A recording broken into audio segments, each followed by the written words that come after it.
well, what do you know about jinn? And all he said was, the jinn will blank you up.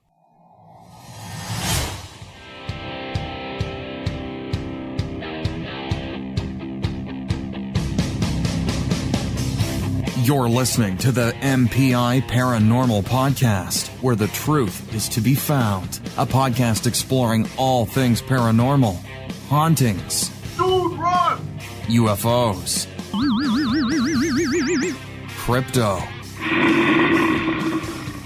the unknown.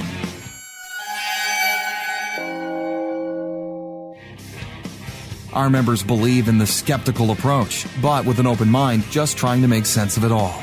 I want to get back in there, try to figure that out. It is the unknown. I don't really have a say on it right now because I don't know what the video looks like. Well, I'm looking for the evidence. What's the evidence? A story to me is not really evidence because that's one person's experience. And I take my personal beliefs into it, but like you said, then I have my skeptical side that wants to prove it another way. Military Paranormal Investigations is not affiliated to any branch of the military. It's time! Coming to you from North Texas on multiple platforms for maximum reach. Here are your hosts, members of the MPI team. And welcome to Military Paranormal Investigations. My name is Rob. I'm Mike. I'm Allison. Welcome to tonight's show. Tonight we have with you a very special guest. We wanted to have him on here with us tonight. His name is Al Tyas. He has a new book out called Project Rabbit Hole, but we're going to be getting into that a little deeper here in just a little bit. First, I wanted to kind of ask, what have you guys been up to? Well, me, nothing, just actually working a lot. We built this nice studio that you can see. Hopefully everyone's seen it on Podbean. Yes, we did. Facebook, actually. Yes, Facebook, and that's actually where I wanted to go. Make sure you always look at us, find us on at militaryparanormal.com, and we now have our Instagram. It's up and linked to that. It's also Military Paranormal. If you search for that one word, you can find us there. You can also find us on our YouTube channel, Military Paranormal, as well, or Twitter, and you can also contact us at podcast@militaryparanormal.com. Yeah, we've been trying to review this case file we had. It was about 100 hours worth of. Yeah, I'm still reviewing. I found some stuff in there that I'm like, I got to go back and review again. So it's an interesting case, and we actually have a couple of videos out online on our YouTube channel. So go check it out and see if you see anything. And if you do, go ahead and put a comment in some of there, because I know that camera one alone, there's been some stuff moving. We caught some activity from the geophone going up and down the steps when no one was in the house. And that was just during setup. Yeah, that was right after setup. I believe there's 37 videos up there, each 15 minutes in length. I broke them up so people don't kind of get bored when they're watching 9 hours of video. Good. All right. Allison, how about you? I'm getting ready for Thanksgiving and Christmas. All right. You got over your kid's birthday there on Halloween. Yes, I did. So tonight, again, we have with us Author Al Tyas. And he has written a book called Project Rabbit Hole. I'm going to give you just a little bit of his bio here. He's the author of actually a couple of books, one called The Last Call on the Potomac, and his newest publication, Project Rabbit Hole. He studied the supernatural and the occult for most of his adult life and has a passion for finding links and patterns with the old and new. He holds a BA in classical history from Rhode Island College and an MA in from American Military University. His great-grandfather, grandfather, and father were all veterans of foreign wars. He also published his master's thesis, The American Nuclear Submarine and Cold War Deterrence, in 2012. He frequently lectures for Navy history and heraldry at the Navy Yard in Washington, D.C., and he served as a federal employee since 1997. A French-Canadian American, he speaks intermediate French and has an intense interest in Acadian French and American culture. He frequently travels to Louisiana and loves writing. His main goal is to teach people that not everything supernatural is a ghost. Some findings are far worse. So, how are you tonight, Al? I'm not doing too bad, actually. Thanks for having me. Oh, it's definitely an honor to have you on our show. I've been reading the book, and I like where you're going with the history side of it. I like how you tied things in. I know we're going to get more into that, but I just want to say it was an interesting read so far.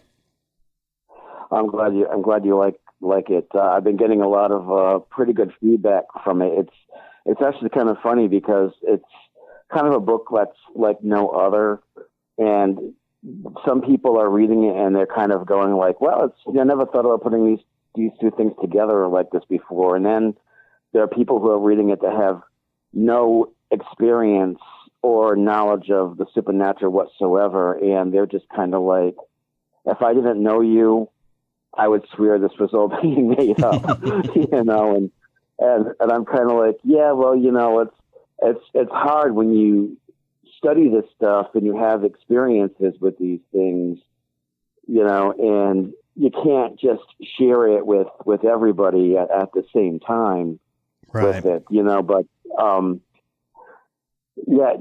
I think with Project Rabbit Hole, it does kind of fall under a specific audience with this. And, I kind of like what's happened and kind of where it's going and everything. And it's kind of funny though, because one of the biggest things I have in the book is I warn against, going to, haunted places, particularly if you're just going in for a thrill or for an experience or something like that. And I talk a lot about the dangers that happen to people when they, kind of mess around the supernatural and the occult and they don't know what they're doing. Right.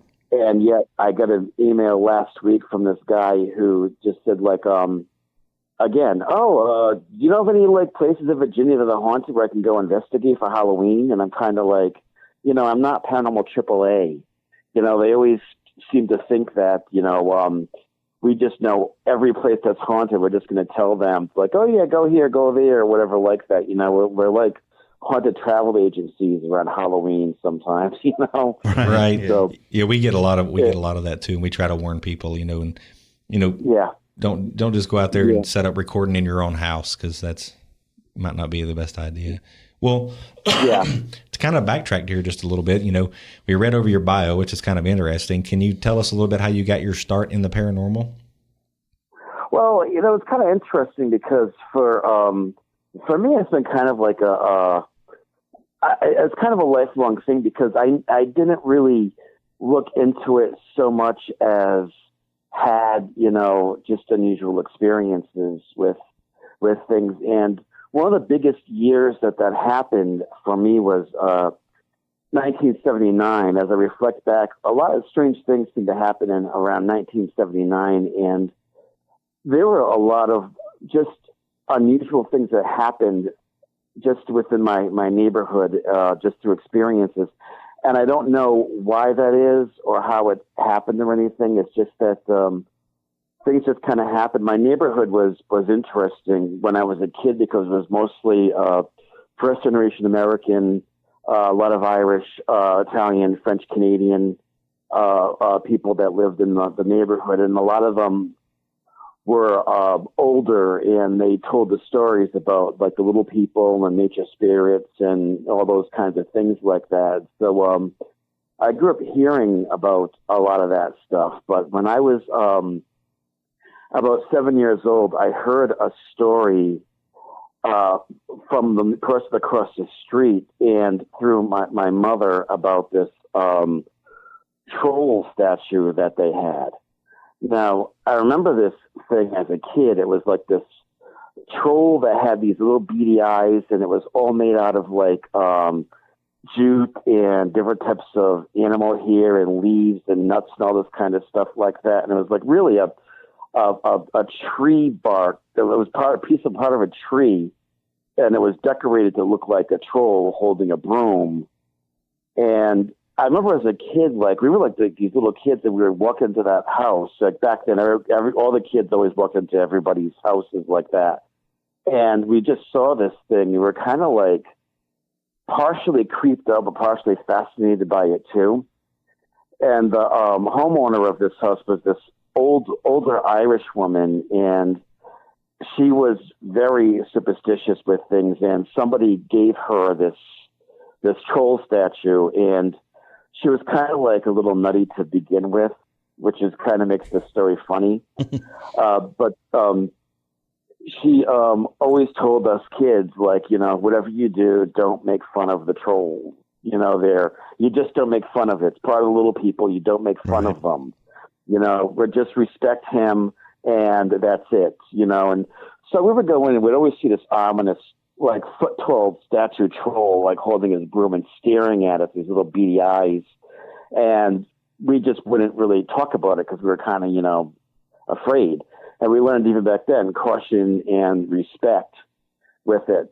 So one day came along, my mother was at that house with this other woman who was also Irish, and this woman, and the three women were sitting on the table, and the other woman made a comment about the troll that was kind of degrading. And just when she made that comment, a lamp flew off the table in the living room and smashed on the floor.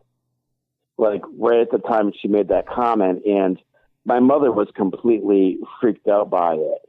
And this was in your house? No, this was in that woman's house that had the statue. Okay. And so if the lamp fell and it smashed, the window wasn't open, there was nothing in that room to do that or whatever like that. And it kind of really flipped out that woman that owned that house and owned that statue. So whenever I would visit that house, when the kids would visit that house, it was always covered in tea bags. And the tea bags are always hung on it to appease the troll so it wouldn't get angry again. And that was kind of one of the things that I remember as a kid that I don't really talk about that much. Is that weird troll statue like that, but also how as a kid I learned a lot about like the kind of like the nature spirits and things like that even back then. And I knew even back then that not everything was, a ghost or if it was like considered to be quote unquote paranormal, it's not necessarily the disembodied spirit of a human.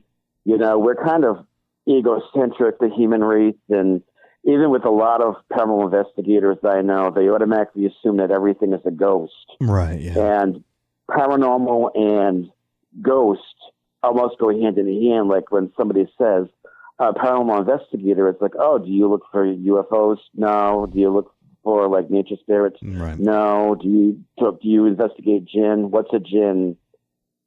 What do you do? Oh, we look for ghosts. Right. Oh, okay.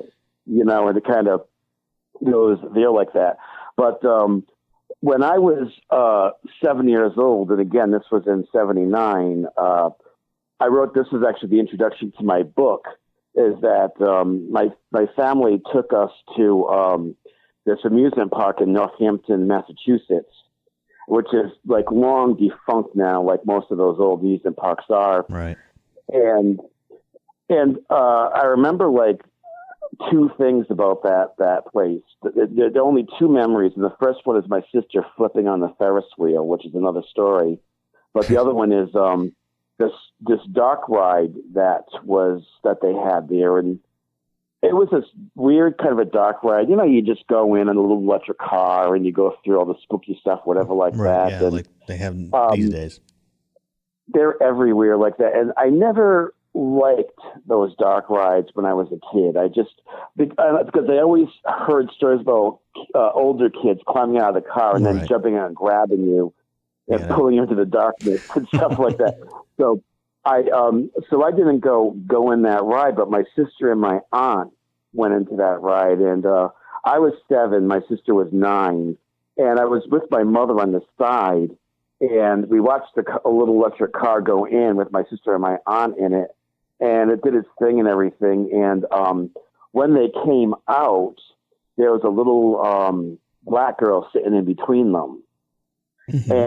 And I just went like, well, where did she come from? And it was just really kind of strange like that. And she was right in the middle. And so my sister and my aunt got out of the car, and the little girl ran into the crowd, and I said, somebody says like, well, I think I said to her like something like, well, who is your friend? And they just kind of like looked at me weird and, kind of ignored me because I was 7 years old, and nobody else paid attention to young kids and that. And years later, I still like would say to her, like, you remember that ride? And she goes, there was nobody in that car with us. So even that day, or even that day, there was nobody in that car. Like it was just my sister and my aunt. They never acknowledged that little girl in that car. And you're the only one that saw her? My mother vaguely remembers something like that, but being older now, I can't really say too much of her memory, but I very specifically saw her, and I knew that she was dressed more like, in the 70s. All style was weird in the 70s, and even for kids, we have all had these particular styles, and that little girl was dressed more like the early 1960s, like like kind of like a plaid skirt and black shoes, and it was just like almost like the ones you see with the kids that went to school back then. Okay, yeah. And not dressed for an amusement park, and it was just really, really strange. And I found out years later, I did research on that park, and I did research on that particular ride, which burned down not too long. Burned down in like the late 80s, actually, 10 years later. But it was an African safari exhibit.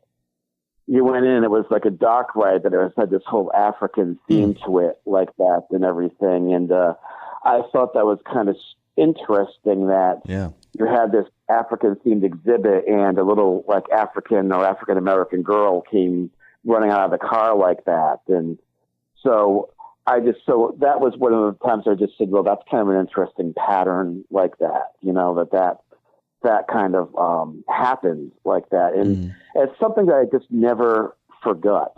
Right. And it's interesting that you saw it and no one else, but you think your mother did. Because I've had experiences like that as well, where people have seen things that I can't see. And I know Mike and Jeff, they had experience as well, kind of like that. Yeah, exactly. So that was like the very first time I saw one. And for a while, it was like every 7 years I would see some sort of an apparition, but it would always catch me off guard. It was like, never when you're looking for them, never when you're expecting anything like that. It was always something caught off guard like that. When I was 14, I saw just a full-fledged white apparition of a man looking out the window in the house I was living in, and it just faded in front of me. It only lasted about maybe like 5 seconds, and it was done like that. And the third time was really the most interesting because by now I was in my early 20s and I was in college, and that was the year that I worked at a fast food restaurant, and I worked a night shift, and it was a really hot summer, and I would come home, and we had a pool in the back, and I would come home, and around like 1, 2 o'clock in the morning, I would, just take a swim after work and everything, and then I would go to bed. And I went into the pool. I had to because of the laws and everything, I had to take the ladder and put the ladder into the pool and then get into the pool. And I was swimming in the pool. And when I came up, I looked up, and on the porch of my mother's house, there was this man standing there with his arms crossed. And I couldn't really see his face because it was kind of like behind a potted plant that my mother had hanging. And I just went like, and I just, let's just say in French, it'd be kind of like, Christ de tabernacle. Like, so a few words. And the reason why I said that was because I thought that, I woke up my stepfather. I call my stepfather Bob here a lot of times because I just think it's kind of funny. I just thought, like, I woke him up. He's angry because he never talks when he's angry. He just stares. And now he's, angry. So as soon as I saw him, I was like, oh, for crying out loud. So I got out of the pool, took the ladder out of the pool, everything like that, because I clearly saw him standing there. And that was enough to impact me to stop everything, grab a towel and go in. And I was just going to say to him, like, you could have just said something. I'm sorry I woke you up. Right. Or something like that, And the next morning, I confronted him the next morning, and I just said to him, you could have said something. I didn't mean to wake you up, And he just goes, I never got up last night. Wow. He's like, I never got up. And then I was like, you're going to be kidding me. He goes, no, I was sleeping all night. I don't know what you're talking about. And then I paused and I went like, well, who was that? Mm-hmm. And I did deductive reasoning because we always have a dog, and every dog we get, a twig snaps and they go ballistic, Yeah, and those. there was no way a stranger could have walked onto that porch without the dog hearing it. So that's why I thought it was, my stepfather. It made perfect sense. Yeah, and it wasn't him. And now what was weird about it was at that time, my grandfather was in and out of the hospital, and he was going through, basically he was pretty much dying of cancer. And that following month, he did die. And I thought to myself, thinking about the clothes that he was wearing and the position he had and everything, I just went, that looked a lot like my grandfather, but it couldn't have been my grandfather because he was alive. But he was really, really sick. And it was the first time I actually started looking up the possibility that, somebody can show themselves to you when they're still alive, but dying. Right. And I went, I wonder if that's what it was. And there have been a lot of strange things that have happened with my grandfather ever since he died. In this case, possibly before he died. So making a long story long, I really had some weird, experiences happen that I remember in great detail that I just can't comprehend as to why and how it happened like that. And I know we're going to probably get into it a little bit later, but do you think that it's maybe some sort of consciousness level with your grandfather? Like an altered consciousness, especially maybe as he was maybe slipping away? Possibly, yeah. That's what I was thinking like that. Like, I guess what I was thinking too is that, if he's like, in and out of like consciousness, the soul could possibly leave the body and that kind of stuff and everything. And, and he and I didn't have the best, we had a very distant relationship. And it was just like, possibly he was just visiting people before it was his time to move on, I guess. So that's kind of what crossed my mind with it. Okay. Well, I mean, so you kind of had some paranormal experiences that's kind of got you interested into it. I know you later on became a paranormal investigator. What led you to write your first book, Last Call on the Potomac? Well, what did it with that was, in 99, I became a paranormal investigator. And by 2000, I was actually in one of the very first groups that was established at the time, which was, it was called the Virginia Ghost and Hauntings Research Society. They're called CPRI now. It's led up by Barbara Yatterstein. She's probably has one of the oldest groups in the country now. And back then, we didn't have anything. We didn't have cell phones. We were just starting to get cell phones coming out after 9/11. That's when everybody really started buying cell phones in the area. And the equipment was very archaic compared to now. We didn't have camera phones. We had to get film developed. It was a whole different world back then. And we were getting a lot of cases because there was nobody else doing this, and it wasn't popular at the time either. So we were doing this stuff, and then I broke off and started a group specifically for the DC Metro area, which was called DC Metro Area Ghost Watchers, or DC MAG. And we focused on really Northern Virginia, Southern Maryland, the district, and areas kind of around the outskirts of it. But we had a parameter, and there was so much stuff within that parameter, we very rarely had to leave that section with activity and stuff like that. So I started to do this, and I started getting into some pretty well-known, not only pretty well-known places, but they had interesting histories, and we had interesting things that were happening in a lot of them. And we just And people just kept saying to me, you should write a book on this. And I was always kind of like, well, I don't know. I don't know anything about writing a book and blah, blah, blah, whatever. Mm-hmm. And then I had my car accident in 2005 when I got hit by a car. And when I get hit by the car, if I could explain this correctly, mm-hmm. I don't know if you've ever experienced like real trauma, but when you experience real trauma, weird things happen. Right. And like sound changes, sight changes, and things kind of change. And when I got hit by the car, I got thrown into an intersection, and I landed on I landed face first on the pavement. And I just remember like my vision was going, my hearing was going, and then I had this weird, almost like a projection of being underneath another car or something like that. And I honestly really thought that was my last day. I really honestly thought I was going to die that day.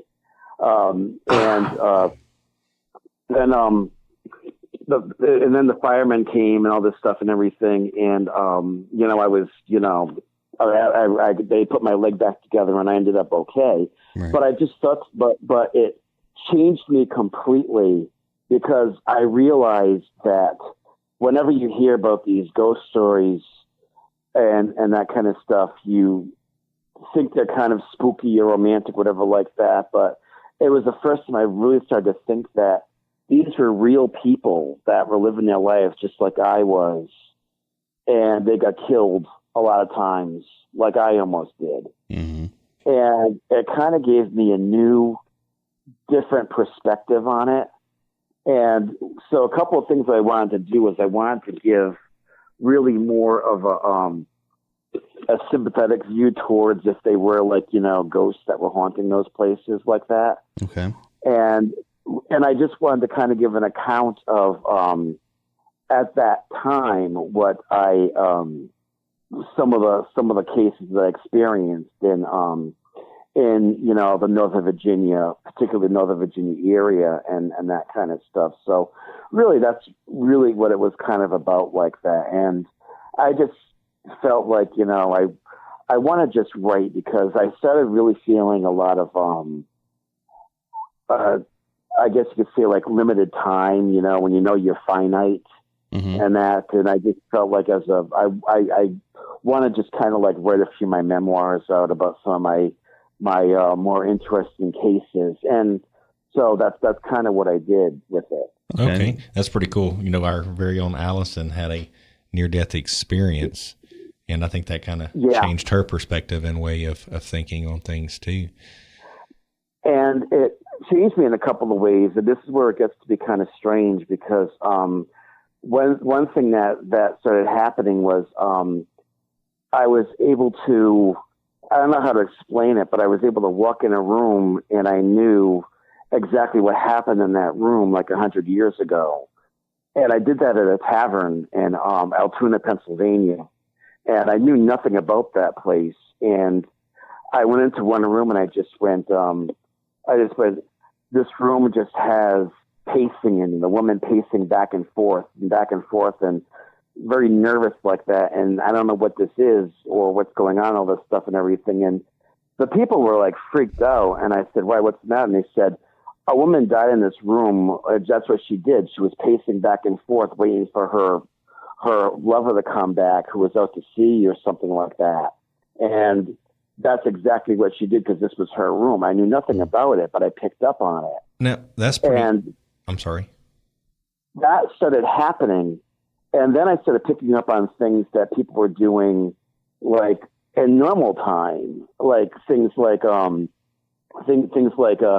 be talking on the phone with somebody and I would go like, be careful chewing on that pencil because it looks like it's about to break off. And they'd be like, what the hell are you talking about? How'd you do that? And that kind of stuff like that. And it would just kind of come up and that. And one time I actually had a police officer send me an email, and he said he's working on a murder case, and he said, I'm wondering if there's. He goes, I'm really at a dead end. I'm wondering if there's anybody that can help me. And I just replied back, and I said, Well, I may be able to help you. When I read your email, all I see is like hair flying around, a lot of hair flying around, and fingers and cutting. And I don't know what's going on with that. And I'm picking up on like there's something around. It's like either it's a woman or it's an adolescent or somebody boy who might be effeminate or something like that. I'm not sure what's going on with it. And he replied back and he said, I need to call you because I almost fell out of my chair. And so the police detective called me and he said, the case I'm working on was a murdered hairdresser. Wow. And it was a gay man. And you described all the stuff that was going on with it. And I was kind of freaked out by that. Yeah, I would be too. So were you picking up on this like kind of a sensitive or more of a medium thing? Yep. I think it was more of like a medium thing, but it didn't last. It only lasted for maybe like a year and then it went away. So this is like after your accident? Yeah. And that's where I was going. So a lot of people say things like that happen to them after a near-death experience. Do you think that you had some of the signs and indicators of having a near-death experience? I do. I really do. I do. I think that's what happened with it. Because going back to the accident, the doctors don't know how the way I was hit, the way the car hit me, and the way that the impact was. They don't know how first off, they're not exactly sure how I lived. And second off, they don't know how I didn't get like, a major head injury. Like they checked my head and all that stuff and there wasn't any injury or anything like that when they did all that kind of stuff like that. So, so I think there was something like that, but I think maybe like if neurologically it rattled something and then everything kind of fell back into place, like after a few years. I'm not quite sure about that, but there's still some stuff that comes up like that. Like I can't walk into a haunted place without knowing it's haunted. Okay. Is one thing with it.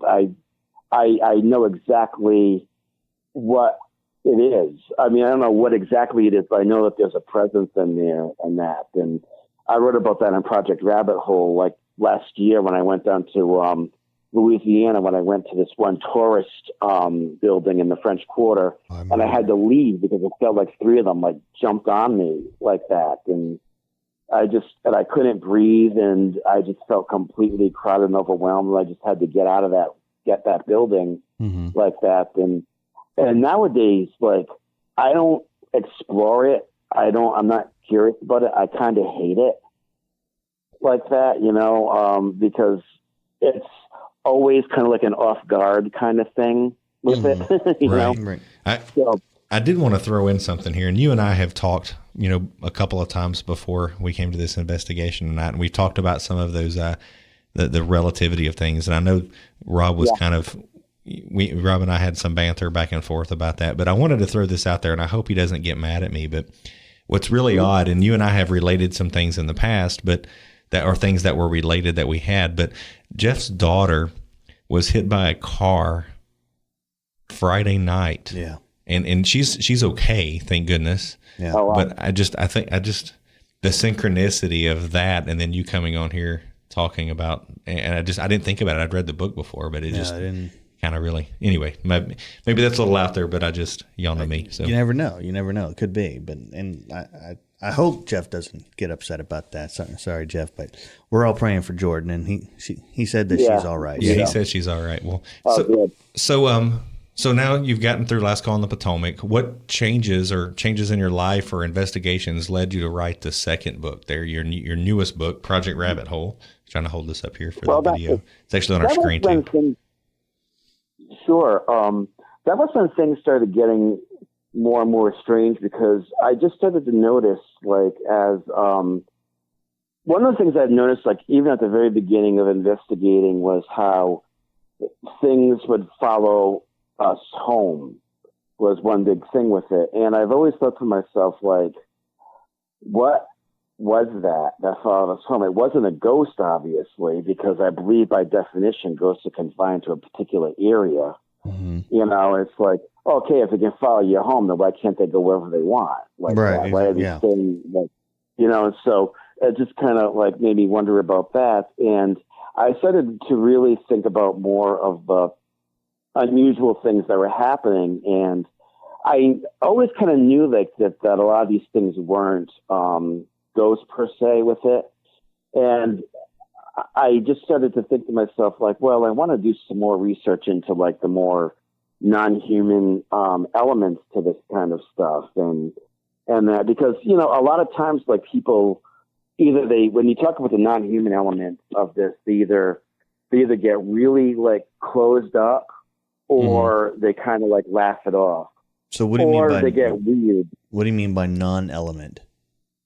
I mean, non-human elemental. Okay. Non-human element is basically things like jinn, nature spirits, anything that that we know traditionally that to haunt, but not necessarily in our culture, but have been that exist in other cultures that have never been human or even living spirits.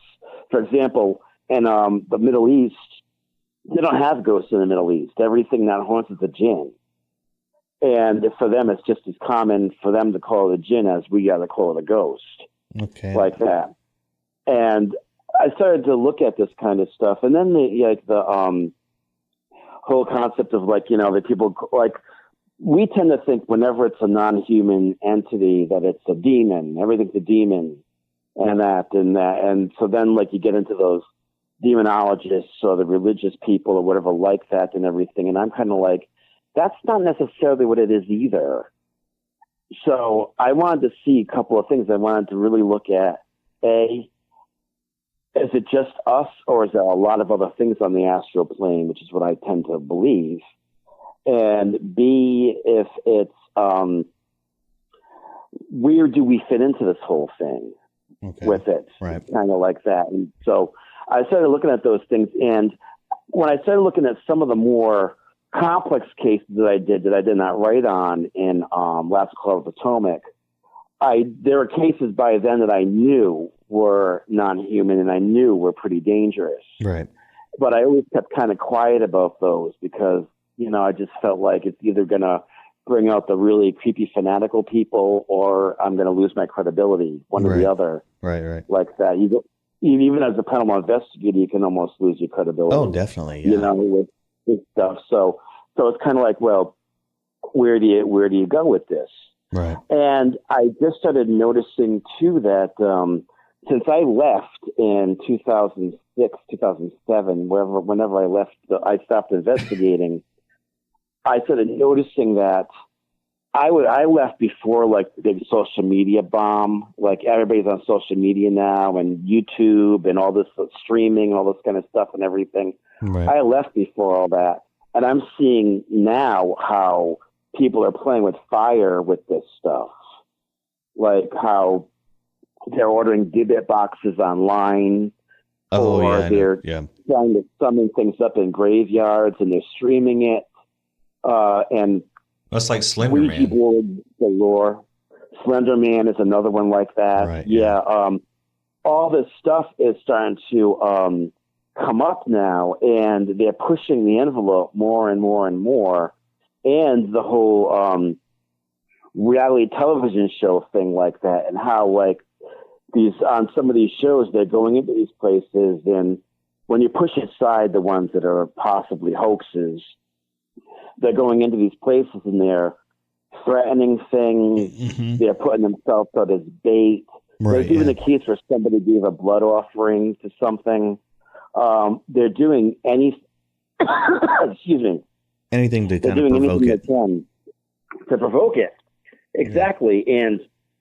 And then I started to really start looking at more and more of this and how many times like these particular people that are really involved in this stuff seem to have really, really bad luck, misfortune, illness, kind of bad things happen to them like that. And I'm just noticing it more and more. And so that's when my research really started going on like that. And that's really one of the big elements of Project Rabbit Hole is that there's a dangerous side to all of this. Oh, definitely. And it's getting more and more dangerous, and people are just ignoring it because our fear factor is increasing more and more, I think, as a society. Oh, yeah. When you look at when The Exorcist came out, right? You know, people were just fainting and passing out. And nowadays, I mean, you got blood and gore. So I think people are becoming accustomed to it, and their tolerance level is different. Well, look at the new shows that are out now, like the zombie ones. I mean, there's all blood and guts on that one, so people are all about that now. Exactly. So it's increasing with that kind of stuff, and as a result of that, I just think that there's more and more of an interest with this stuff, and they don't know what they're getting into. And I remember one time when I heard a paranormal investigator say that his ultimate goal is to get thrown across the room by something. No, and trust me, you do not want that. And I'm just thinking to myself, like, is this like the paranormal version of 50 Shades of Grey or something like that?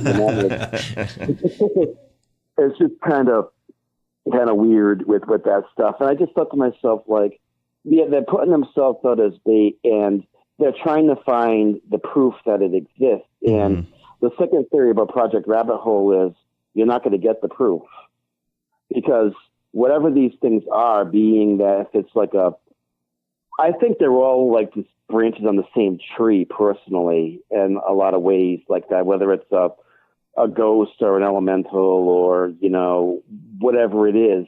And they always seem one step ahead of us every time, like how you'll have the cameras on and nothing will happen. You turn the cameras off, then things will start happening. You turn the camera back on again, it'll just stop. Oh, yeah. Or my house, I have so much stuff that happens in my house, and we've been in there 4 times now and nothing. And then everybody leaves, and as soon as they leave, it's like, hi, here I am. Yep. And they know exactly how to do it like that. And there's other things like that. Like if it's an EVP, it's never like a conversational EVP, and you don't really get that much information from them. Right. And it's almost like they're like two entities, whatever, like that. It's like, hey, Carl, watch this. Watch what I'm going to do now. Watch this. You know, and then you just like that. Hey, jerk! Right, now watch them freak out.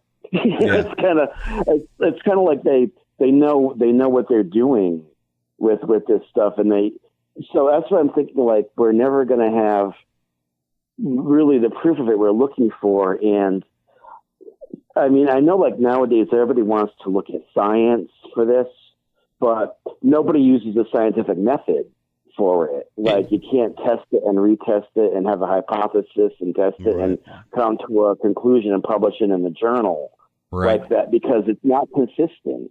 And you know, there's nothing in it that's consistent. You're very correct. And that's kind of our dilemma that we have. So a lot of our stuff is just documentation, because you have to kind of figure out where you're going to go in order to perform a scientific test. Exactly. So if you can repeat and get that stuff that's happening, then maybe you can be able to develop a test so that then you can use the scientific method. But you're very correct. There's nobody that's an expert or a scientific background or anything, because it's just impossible at this time. Exactly. Even like how I was just doing a little bit of research before I called on EMF frequencies and that stuff, and how there's been never a proven, hypothesis or conclusion that EMF is even associated with hauntings. I don't believe.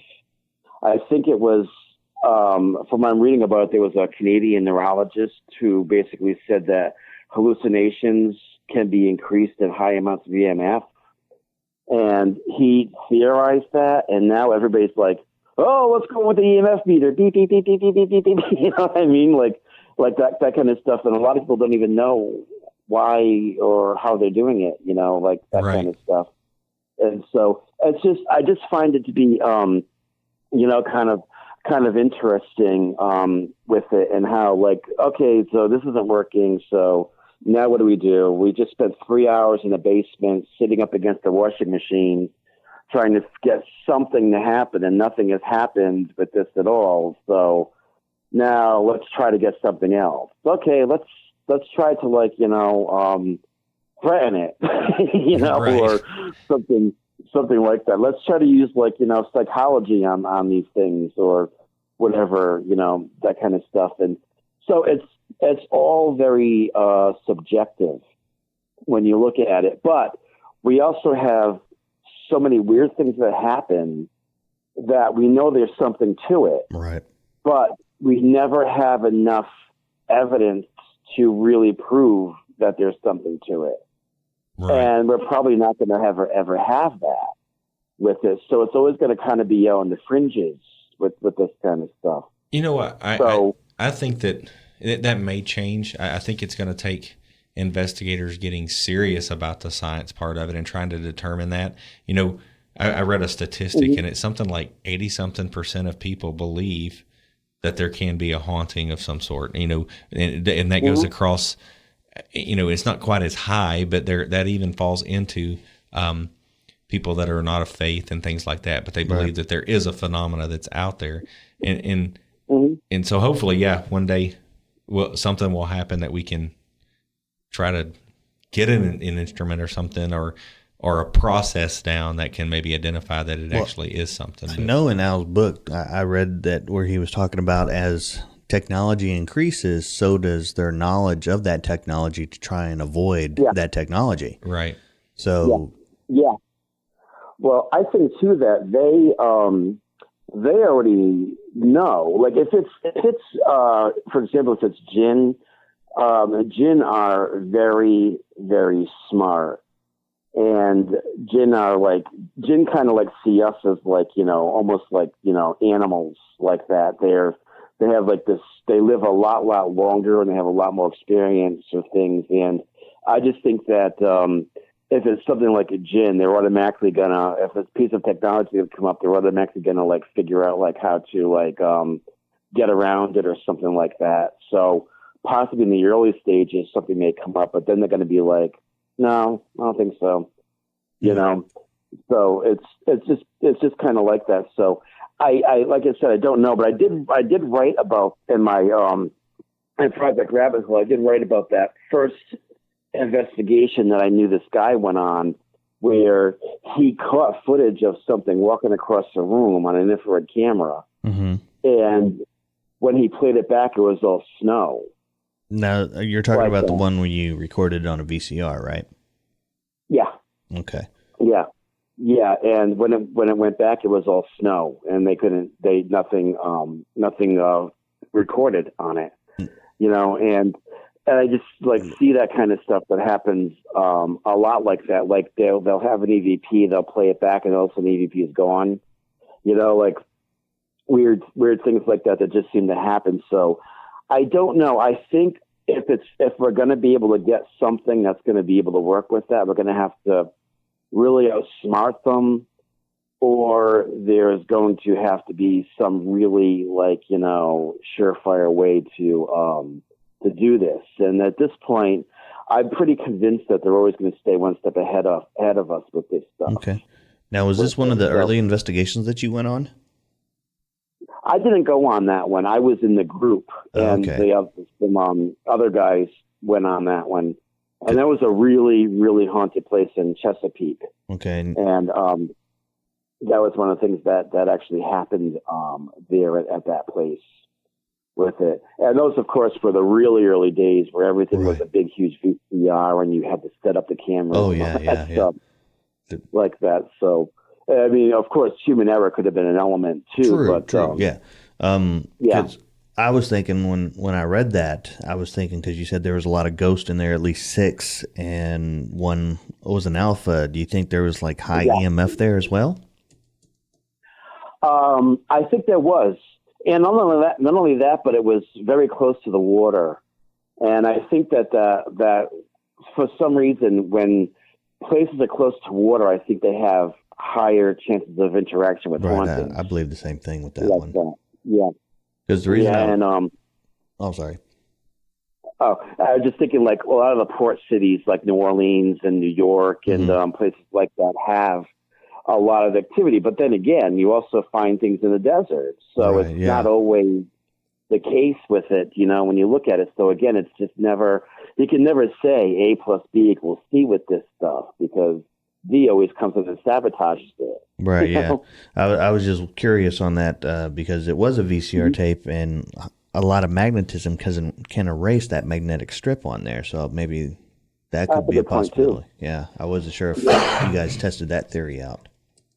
That's a good point, too. Because I remember, like, a lot of times when we played stuff back, it always came up kind of grainy and kind of weird like that and all that stuff. So it was always, like, that kind of stuff with it. You know, and I still have, like, way down in my storage unit, I still have, like, about 4 or 5 of those old VHS tapes of things from, like, 15 years ago or something like that may go into an archive someday or something like that. But I also like, but I'm getting a little bit off on a tangent here, but I also just started noticing more and more how my health was it just seemed like health was starting to decline a lot more as because we were doing like 2 investigations a weekend at one point. It just got so slamming. And we wanted to help everybody.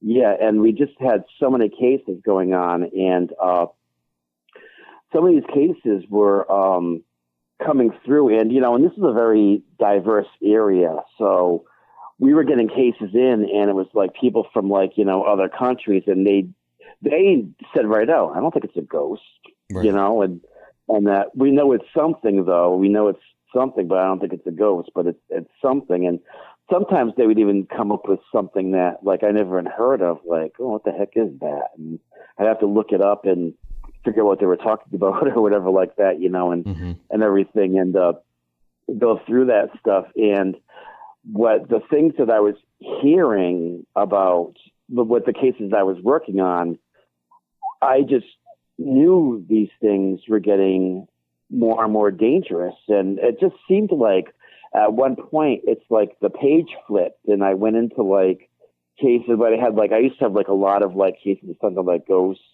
And then then the ghost cases started coming less and less.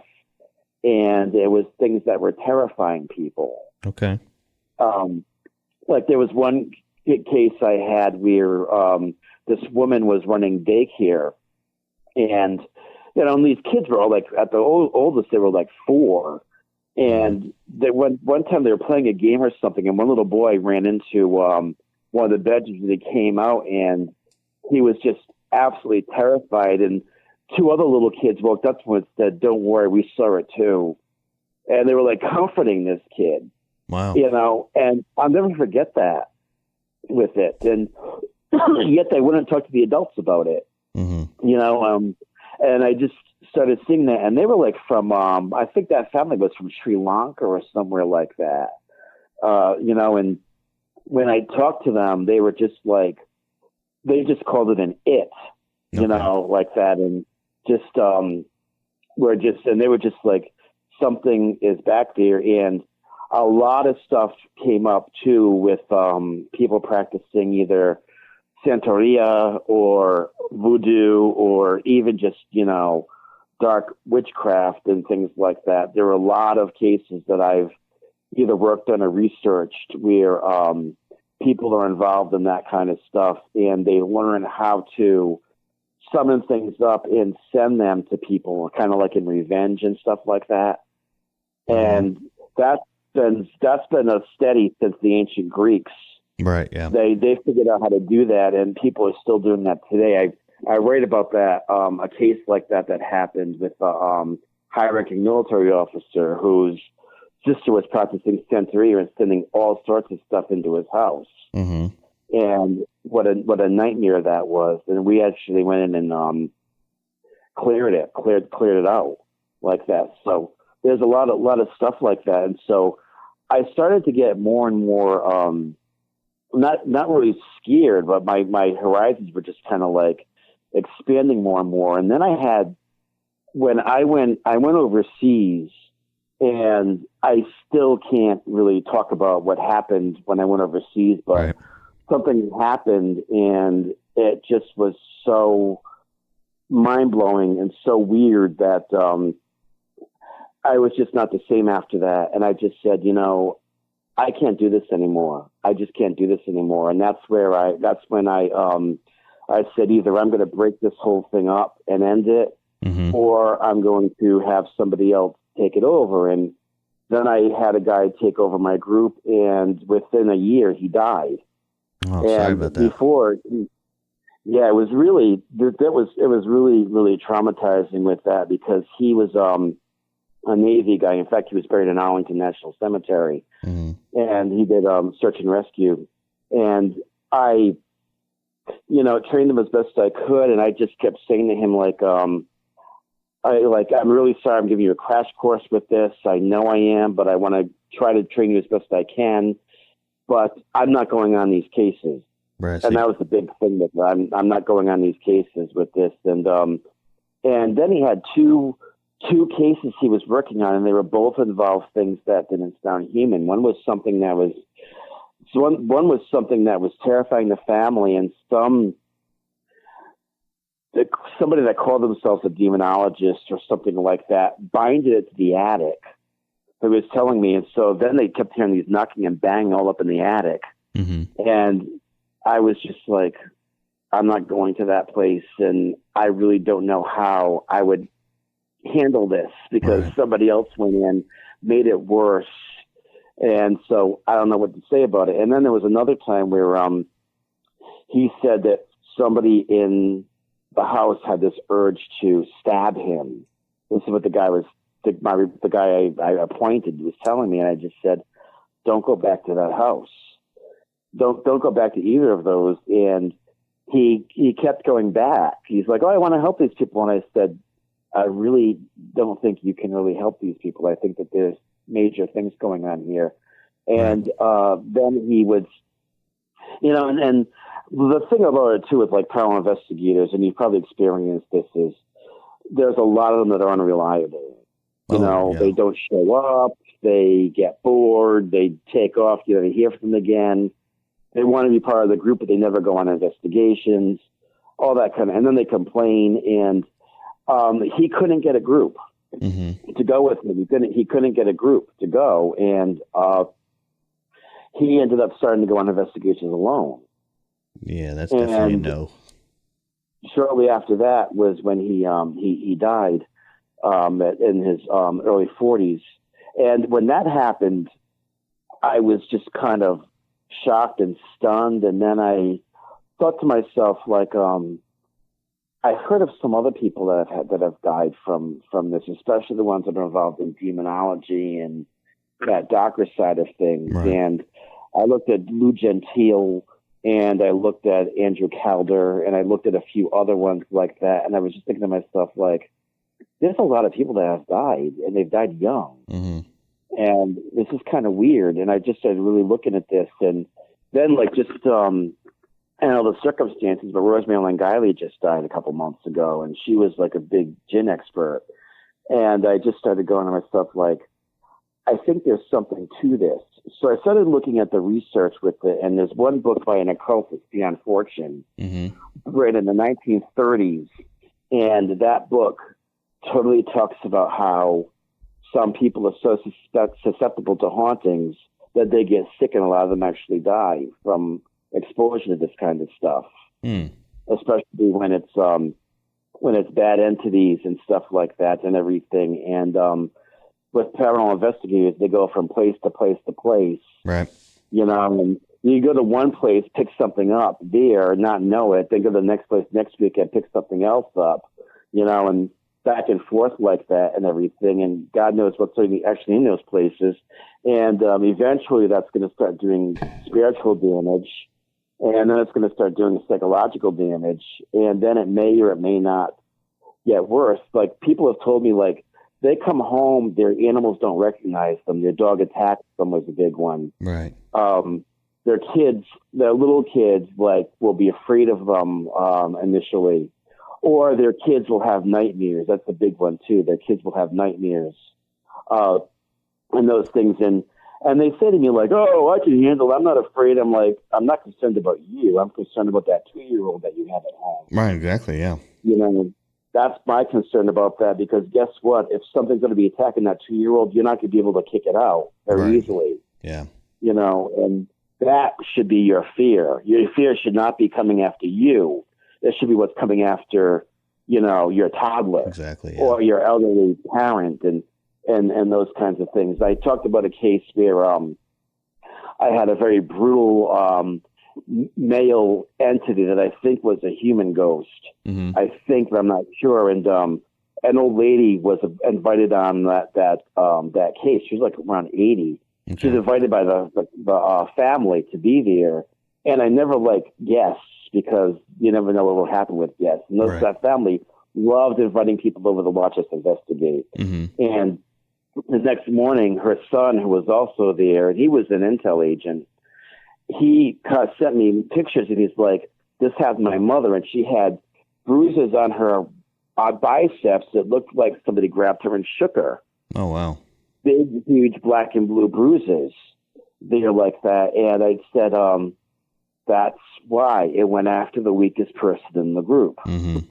Like that. And so it's things like that come up with it. So that's really one of the reasons why I started writing, Project Rabbit Hole, was to go over these bad things that tend to happen to people that are really involved in this kind of stuff, mm-hmm. and the changes that are coming up. Right. Internet, video streaming, even memetics is a big part about that, and how all this stuff is really transforming in front of us now, technologically, spiritually. Everything is really drastically changing, and I really do fear that we're either opening up portals or summoning things coming through here that we don't know what the heck they are, what they could possibly do.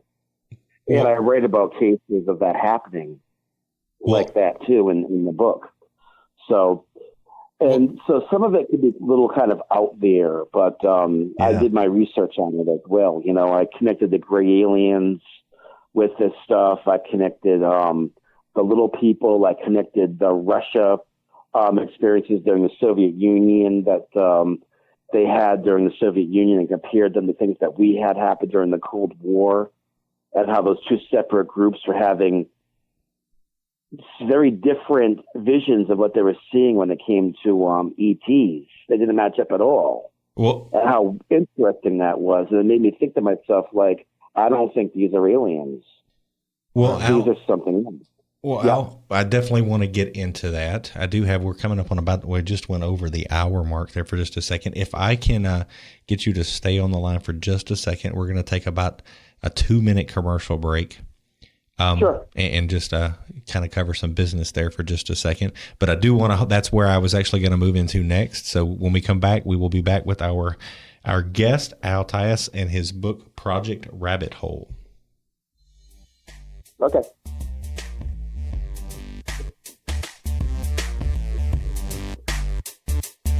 The MPI Podcast. The truth is to be found. We'll be right back.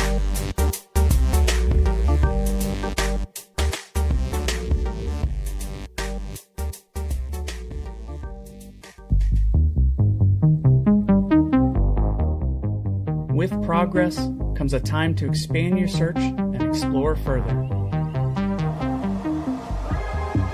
Meet GS2, the most feature-packed laser grid system for ghost hunting, all in one package. The original GS1 was the first product created for paranormal investigations right here at Ghost Stop. Over the years, it has become an essential tool for investigators.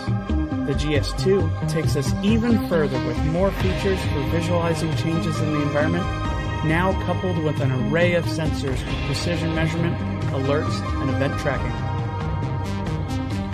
GS2 detects motion, direction, distance, temperature, and shape within the laser mapped area.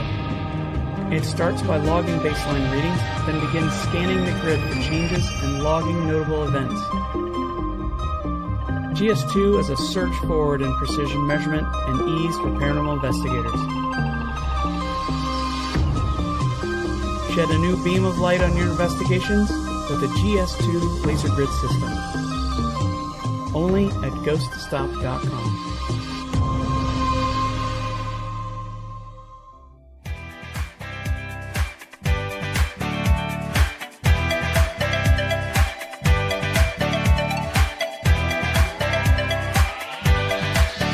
Welcome back to the MPI Podcast with your host, members from the MPI team.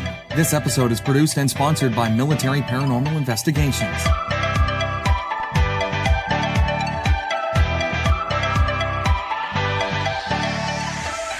And welcome back to Military Paranormal Investigations Podcast. My name is Rob. I'm Mike. I'm Allison. And today we have with us Author Al Tyas. He's got his most recent book, Project Rabbit Hole. We've been discussing with him kind of how he got into the paranormal, what led him to write his books, and kind of where he went. Yeah, a little bit of case studies that he's done and some of his past things and talking about the rabbit hole. And I've been itching to get into this part about how he can tie everything in with all his research and stuff. So you still with us, Al? Yes, I am. All right, great. So yeah, I was reading a little bit more of the Project Rabbit Hole, and I was looking at all the different entities that you were talking about as far as ghosts, elementals, the jinn, angels, demons, and then apparitions and the greys and extraterrestrials. That's really where I'm looking forward to see how you tie that in. And then gods and god forms, basically just a thought form. So Okay. yeah, go ahead and tell us how you can tie some of that in. Sure. It's kind of interesting because I have kind of a different take on the gray aliens, because there were a few cases I've worked on. I never worked on one directly that involved them, but I've corresponded with quite a few people about that stuff, and those things are terrifying too. I might add, Mm-hmm. But if you think about the typical scenario of a gray alien, what they do is they basically abduct people, and then they kind of like hold them down, and then a lot of times they do like weird things to them, and a lot of it's like, sexual and that and nature and those kinds of things. And then when the person ends up coming back to it all, there's like a time jump or something like that, and something you kind of don't really remember about it, and like a time lapse. Mm-hmm. And there are so many stories about the fairy folk that do that, where you have stories of people who have been like half human, half fairy type of hybrids. Okay. People that have been babies, particularly, have been abducted from their cradles. Is another one like that, and people disappearing in the woods. A lot of gray alien encounters happen in the woods. As another one with that, when people actually see them, or they're kind of like in areas around wooded areas like that. Kind of like that Travis Walton incident. Yeah. Yes. And I think the guy from Communion was in a cabin in the woods or something like that, if I'm not mistaken. But there's a lot of stuff like that. They're kind of in the middle of nowhere, which is very similar to the aliens. And a lot of times, if you look at the particular image of them, they're smaller. They are not like anatomically. They don't look like they were born of a mammal. They don't have navels or nipples or even sexual organs or anything like that. And even their heads look too big for their bodies. Right. And so they're kind of disproportionate in a lot of ways, like theory folk that we've talked about over the years have been like that too. Now, what I did was I looked at the case studies of people that claim to have seen aliens in the United States and in the Soviet Union up until the fall of the Soviet Union. And that information is coming out, but it was very hard to get because they kept a very close lid on that kind of stuff up until the fall of the Soviet Union. So even now, the information is a little far between. And the famous Jacques Vallée wrote a really good book on the Soviet Union when he went there in the late 80s and interviewed people. And if you just hear the descriptions that people have of encountering alien beings in the Soviet Union, they looked nothing like the gray alien that we see over here. Right. They were usually they were hairy, they were covered in hair, they were kind of like animal like. Sometimes they had no heads. And I was looking at the description of like several eyes and different things, and the descriptions of them matched a lot of the nature spirits that people saw the century before, like the Russian domovoi, which is the Greek version of the Russian version of a kind of like a brownie or a helpful spirit or something like that. Right. And the Soviets would see these things, and they would go out and they would give them offerings of food and things like that. And they said if they don't give them offerings, they come back and they attack them. And that comes right from fairy realm. Yeah, from the Fae folk. Thing. Yeah, the Fae folk. It's the same thing like that. And of course we have the Greys. They're somewhat similar, but they're just they look very technologically advanced with the Greys, of course, because people are on like laboratory tables and all these weird things around, all that kind of stuff like that. And my theory on what the Gray aliens are is that they're a type of elemental. Now, if you think about the elementals, they come in 4 different types. Right. Earth, air, fire, and water. Yeah. And these things, the Greys, didn't really start to show up on scene until we started splitting the atom. Mm-hmm. And the big thing that happened was once we dropped the bomb, the nuclear bombs, at first nothing really happened too much with it. But then as we started testing in Bikini Atoll and developed the H-bombs, and we had the arms race going on, all of a sudden now, as this was going on, all of a sudden we have both an increase of UFOs and an increase in seeing the Greys. Right. And the next thing you know, everything either starts looking like either the Greys or something similar to that, like those big mantis-like beings that kind of like are 6 feet tall or whatever like that kind of hover over the Greys, almost like an overseer or something like that. My thing is that they do pretty much the same thing that all the other nature spirits have done that have harmed us. They just look different. And they are attracted to a different element, and that different element is nuclear power. And I think that it's almost like they're like almost like a bastardized form of an elemental that came once we learned how to split the atom. And once we started developing that, and that's kind of my theory on it, is that once we went to the nuclear age, something either upgraded or was created through the atomic age, and that's the Gray. And I don't believe that they are extraterrestrial. I've never thought of those as being like linear from another planet. I always think of them as being some sort of interdimensional travelers that somehow come from either they exist on another plane and go back and forth like everything else kind of does, or they somehow time warp, or they somehow can warp. No, I know later on we're going to get into it because you do cover it some in the book, but when you talk about how physical manifestations from thought forms and things like that, there's a lot of talk, people that have alien abductions or Fae abductions. There's a lot of people that take, say, DMT or one of those types of drugs that have very similar encounters to that. Do you think all that may be tied together? It's always a possibility with it, but on the other hand, with it, a lot of times the people that have those experiences are either children or they're people who have never really experimented with anything like that. So it's kind of hard to stay with it, because I know like people that take things like DMT and that they have those weird experiences, but the weird thing about it is that these people have physical things that happen to them. Right. Like they have like implants and things like that. And I do believe that nature spirits a lot of times left things whenever they were involved as well. They were just a lot more crude than what we see now.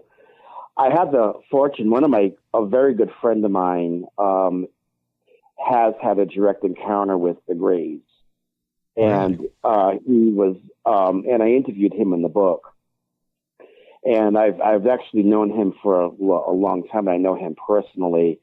And he was telling, and I was asking him about his first encounter with the Greys. And he said, he was outside and he saw some of them come out of the woods and they were staring at him. Right.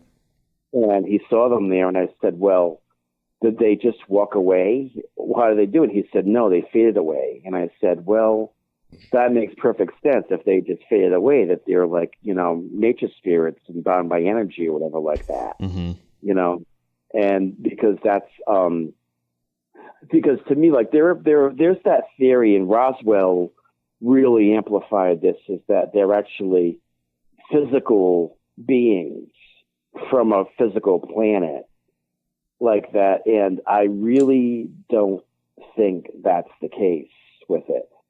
I really don't. I think that there's something more too. And in fact, I think that the reason why they have the big heads and the black eyes, it's either a helmet that they wear or our brains manifest a helmet onto them.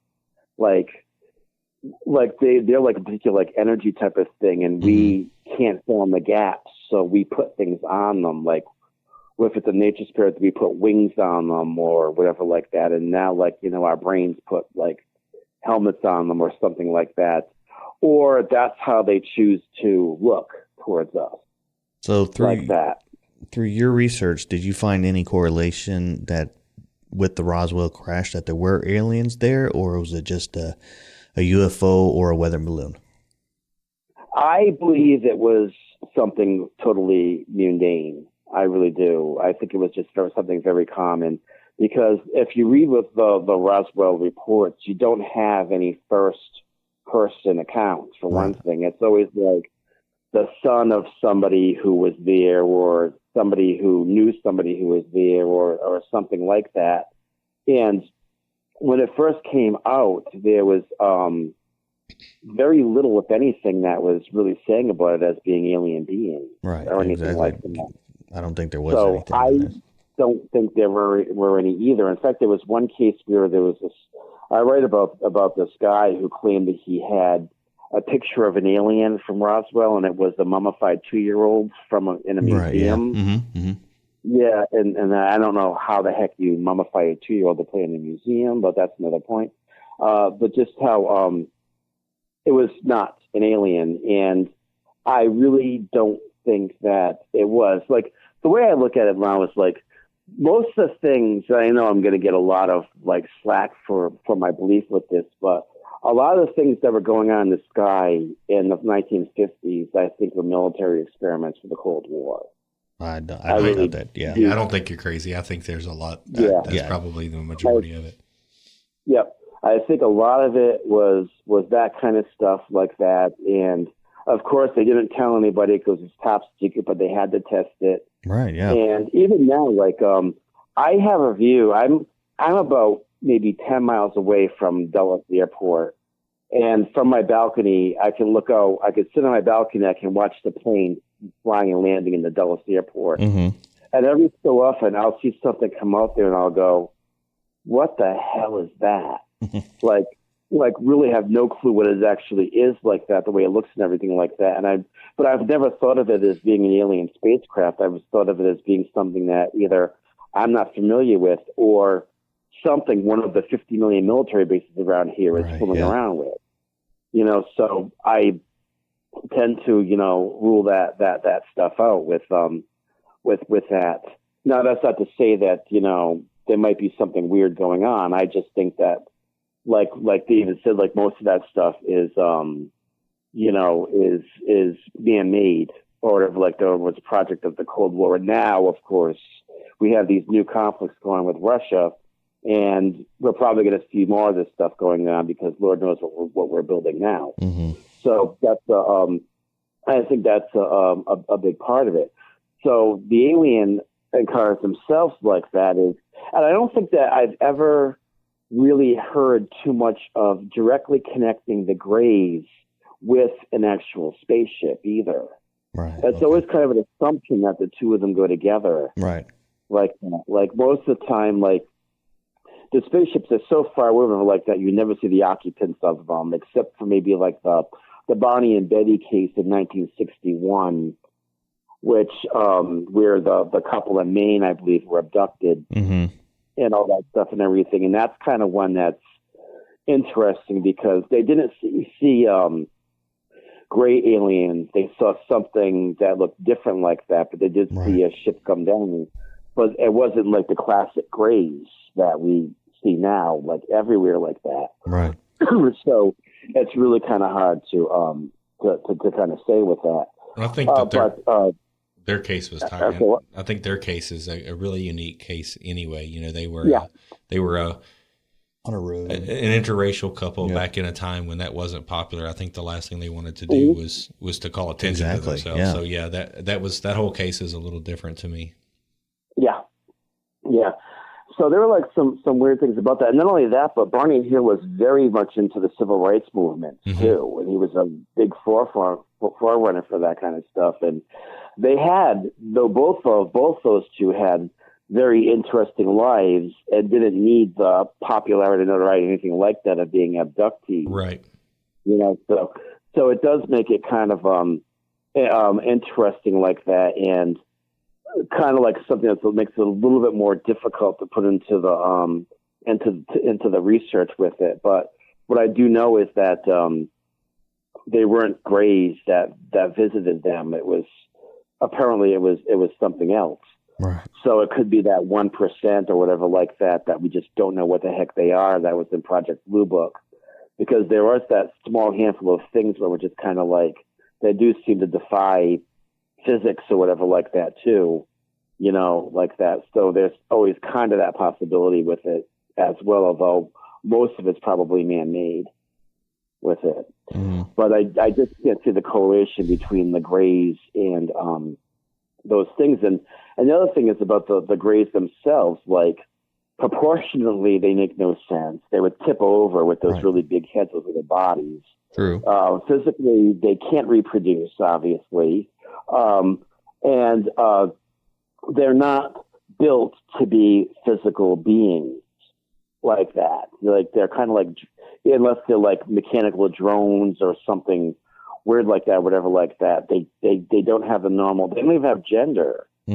So they're different like that. So to me, they just don't fit into any sort of like alien species like that. They fit more into the fairy folk or elementals or whatever that kind of stuff is with it. So that's kind of where I see that. But they play the same games, though. You know, they're just as elusive. You know, they draw enough attention just to get interested in them. Then, like how many times it's like, oh, they're going to return. They said they'll return. And then they never return on that night or day or whatever like that. And they do the same types of things that everything else does. They give just enough information to get us really curious about something, and then they pull it all back and leave us looking completely idiotic. Like that. It's that weird trickster element that all these things seem to have, and as a running thread with it. And that's basically how you're tying it all together, with the trickster and the pranksters all being supernatural or something? Yeah. Okay. Yeah, the biggest thing I have with tying it all together is they have a trickster element to them, meaning like I have it. I have 6 points to it in Project Rabbit Hole, where I say like what they do with it. Let me just look that up real quick here with it. Yeah, all members of the supernatural family related and have the same core elements. Right. And then they act on deception, trickery, lying, and deceit. Smarter, more advanced than we are. Will always be part of our culture. They play some sort of a game, and we're in the middle of it. And then they will eventually harm us as we become more engrossed in them, and strike when we least expect it. So that's really how I look at it. every one of these beings seem to have that particular type of element that's associated with them, like that. Like a lot of times where people have experiences with them, their lives don't get better, their lives get a lot worse. For example, with it, you see that with all of them. Once people start to have direct encounters with them, their lives seem to go downhill one way or another. And especially with the mediums and the people that become like big forerunners in this stuff, they usually end up dying as financially strapped alcoholics or kind of crazy or something like that with it. And they end up, their lives just become like really, really bad down the road. And is this why you stopped? I'm sorry. That's one of the reasons why I did stop, because I just felt like I ended up developing an autoimmune disease that most people don't get. Usually people get that when they're like 15 or 16. Mine hit at 37 completely out of the blue. Wow. And I was in the hospital at least once a year, every year, with this, until finally I had to have a surgery and have part of my colon removed for it. Mm-hmm. And I started looking at research with that, and other people that were involved in this kind of stuff have had the same thing happen to them. And I just said, well, with this, you always have to look at a coincidence, because there's never been like a big sociological study that parallels, people involved in the paranormal, supernatural, the occult with ailments and disease and misfortune or whatever like that. You're not going to see that. But I see the patterns with it, whether it's health, whether it's relationships, problems with loved ones, finances, and sometimes just plain luck. Right. And if you see these things, a lot of times when people see these things, at least in folklore, if you see particular ones, it says, if you encounter these beings, misfortune will accompany you after seeing them. They're bad omens. And that's what folklore tells us, and that's what we see a lot of times now with people who have encounters with this stuff. So with Project Rabbit Hole, are you trying to give the average paranormal investigator a tool to utilize to kind of like have warning signs or something like that? Basically, what I'm trying to get the paranormal investigator to do, for starters, is to ask themselves, why are you doing this?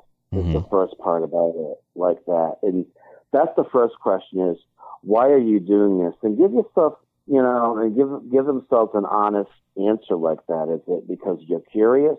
Okay, fair enough, you're curious. Do you want to help people?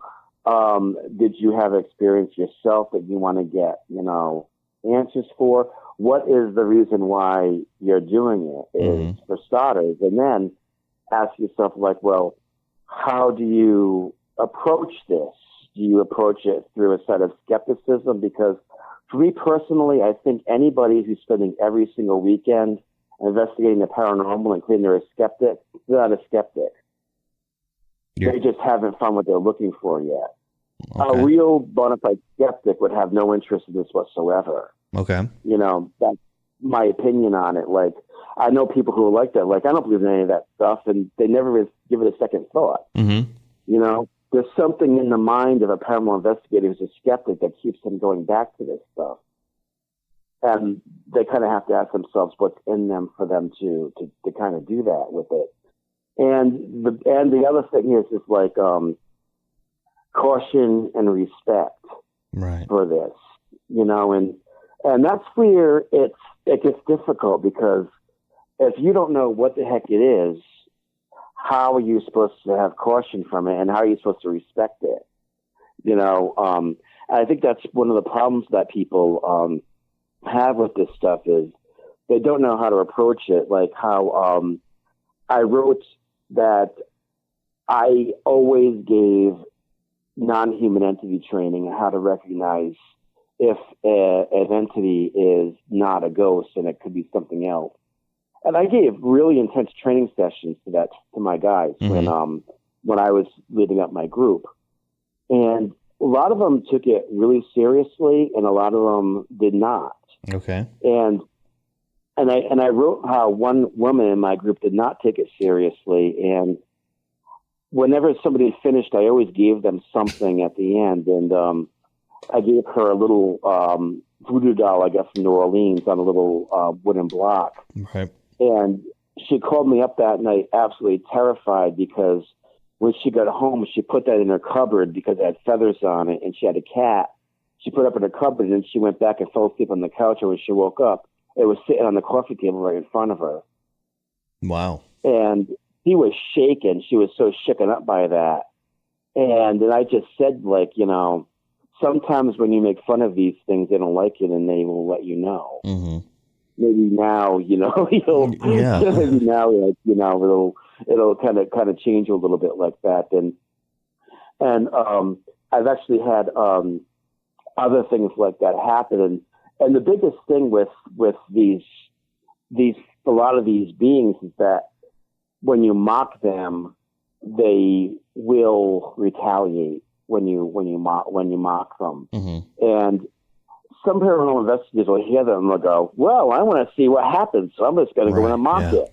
Right. You know, and they'll see that stuff, and just for the record, that's not what I'm suggesting. No. You know, but those kinds of things with it. So I guess what I want the paranormal investigator to do is, expand their mind to realize that if there is a realm of supernatural beings that exist, and chances are, at least through my research and my case studies and everything, there are these things. Don't make assumptions that these things are harmless. Mm-hmm. Is the first thing about it. The second thing about it is don't make assumptions that you are superior to that. You know, like by trying to make it be fixed, or, you know, or laughing at or mocking or whatever like that with it. And 3 would be try to figure out what it actually is instead of making an assumption of what it is, like that. And I think that's very important because in my experience, a lot of people they say it's either a ghost or demon. Exactly. Yeah. You know, right. There's like nothing else like it. You know, the which is demon, very, you know, Judeo-Christian. The demon thing came around because of one particular television show, an individual, I think. And but the problem is he's extremely popular, extremely well liked, and that's how the public kind of grows with that. Mm-hmm. So, well, that's where they break down the different types of haunts. Now you got your intelligent, your residual, the demon one, the poltergeist, the portals. Well, the truth of the matter is that all that stuff was broken down centuries ago. Mm-hmm. The British had that all broken down during like the Elizabethan era. They were figuring all that stuff out because they even kind of understood, like, you know, the things that happened in the Tower of London were residuals, because people that witnessed them knew, like, they always did the same thing over and over again. Right. And they reenacted a particular event like that, and opposed to the intelligent ones. And they never really considered them to be like, you know, ghosts per se. You know, the intelligent ones, that was the big battle between, of course, the Catholics and the Protestants and the church and all that kind of stuff like that. And it all kind of like, they kind of figured this stuff out back then. They just kind of called them different things, so to speak, with it. So there's nothing really that new about what we know. If you look at I think it's chapter 4. Right. Yeah. I have in the 5th. You have that. You know, like everything. You know, I go over everything and how we managed to believe the stuff that we believe. Exactly. You started all the way from Egypt and Mesopotamia with the history way back then. Yeah. And then you talk about how the Greeks had their mythology, and then the Romans, after they conquered them, took some of their mythology and then made it their own. Yeah. And then you go into Christianity, and then how the Catholic theology went into 4 different categories and stuff. Yeah. I really liked how you broke all that down in your book there. I broke it down, like, I basically did 2 parts, and one was like from the ancient world up until Nazis, right before the Nazis, right. and the UFO technology. And then I went from like World War II on to the present day, and how World War II was really the catalyst that changed everything. Right. Well, the whole thing with it, because of nuclear power. People don't really realize what a big impact that was for our mentality, the changes on mentality with this stuff. And so, and how important that is. Well, unless you guys have anything on that, I was going to ask him how, now that he's kind of segued into that, where tell us about Keck and Pepe and the other kind of thought and conscious manifestations. Okay, I didn't quite get that. I said, now that you kind of segued into after World War II, I was going to have you tell us a little bit about Pepe and Keck and kind of the other conscious manifestations. Sure. This is one of the things that might, lose a lot of paranormal investigators, because I notice a lot of paranormal investigators they're either scared of the occult, or they only follow Wicca and don't go into like the other realms of things. And I really go into a lot of different things with this kind of stuff. And one of the things about when you get into witchcraft and magic and all that kind of stuff like that is casting spells and thoughts versus manifestation. Like a lot of what they do is they kind of like visualize and do a spell. And when they visualize and do it, if they're strong enough, they believe that, whatever it is that they're doing will manifest like that. It's kind of like it exists first in the astral world, and then it exists in the physical world kind of thing.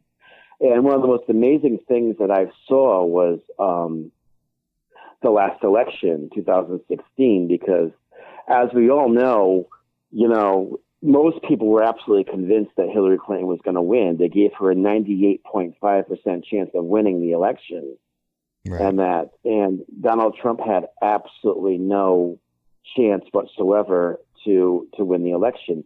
Now, at the time with that, I was watching the 4chan board. And the 4chan is very interesting because it's a board that has no restrictions on it whatsoever. Like I always say, if you go on 4chan and you go into poll, the politically incorrect section, you want to take a shower afterwards.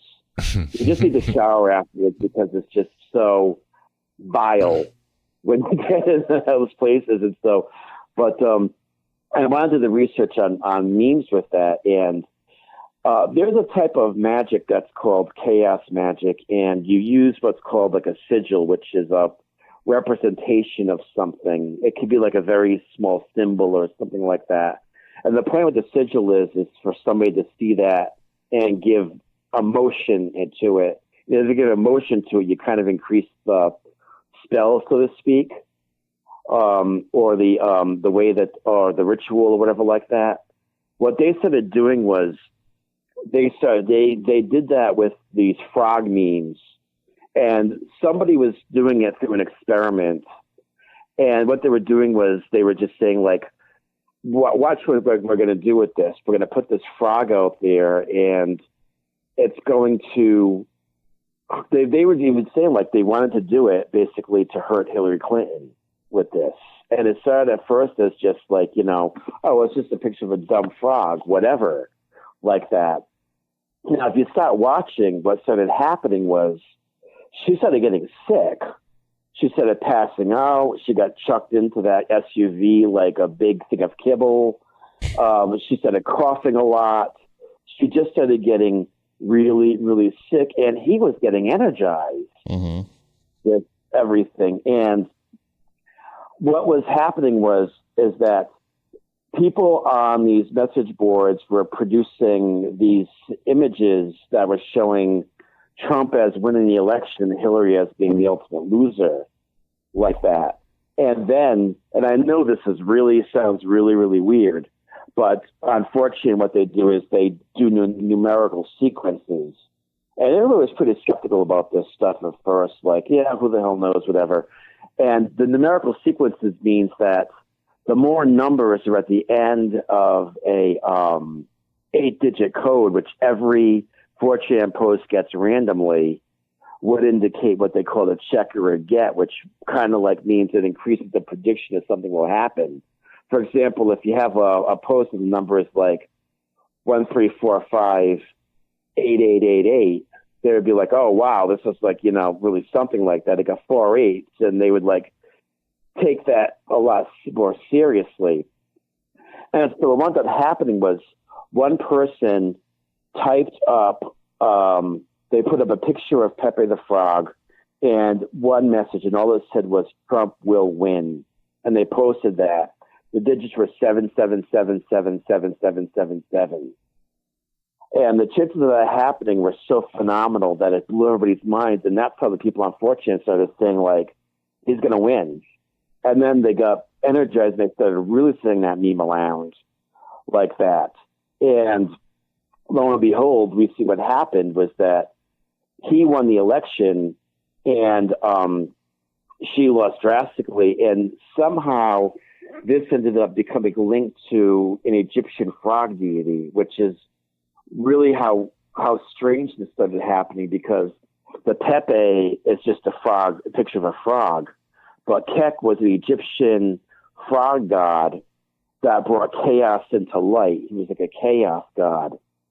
And strange things started to pop up on the internet. Like there was a record that showed up from the 80s that was called Satellite by an Italian band called Pepe, and it had a picture of a frog with a magic wand on the record. Mm-hmm. This is a 45 LP from like the 80s and that. And the band was called Pepe, which stood for Point Emerging, Probability Entering. And they saw that as part of the prophecy of Kek, like that. And all these weird things started coming together that were associated with Donald Trump and Pepe and the election. And they just saw that as the memetics being used as a way to influence the election and get Donald Trump to win, almost like through a form of witchcraft, because everybody expected him to lose. And then right after this, all this stuff started coming up, he won, and he didn't win by a little bit, let's face it. He won, and she just basically was like deteriorating, like up to the election like that. And they're saying that they did that through a massive method of using memetics with the occult to do kind of like a witchcraft kind of thing with it. It can actually kind of see that happening in a way like that with the way everything started to kind of work with the candidates and all that stuff. And the really weird part about it was there was one point where Hillary Clinton was speaking at one of her conventions or like that, and she was talking about white supremacy or something like that. And when she did, somebody in the audience yelled out Pepe and screamed it out. And that's where it all just seemed to start to happen, because after that was when she started to deteriorate like that. It was almost like yelling out that Pepe was like the curse that went on her like that. And it just started happening like that from there. It's kind of hard to explain it the way I explained it, but I kind of laid it out in the book about how the election went from there with that stuff. And it was just really kind of interesting to see how that manifested, because now you have a new cult formed as a result of this. There's actually something called the cult of Kek, or the frog cult, that came out, and it's almost like Kek is the god, the Pepe is the symbol of God, and Trump is the prophet, and it all kind of falls together like that. And people are actually believing this to be almost like a new bona fide type of a religious cult. It's weird and creepy and yet fascinating at the same time because of the way the coincidences fell together with it. Between the record and the numbers and all the other stuff that kind of fell together with it. So now I did some further research on this, and I found out there was another band that was called Pepe, California.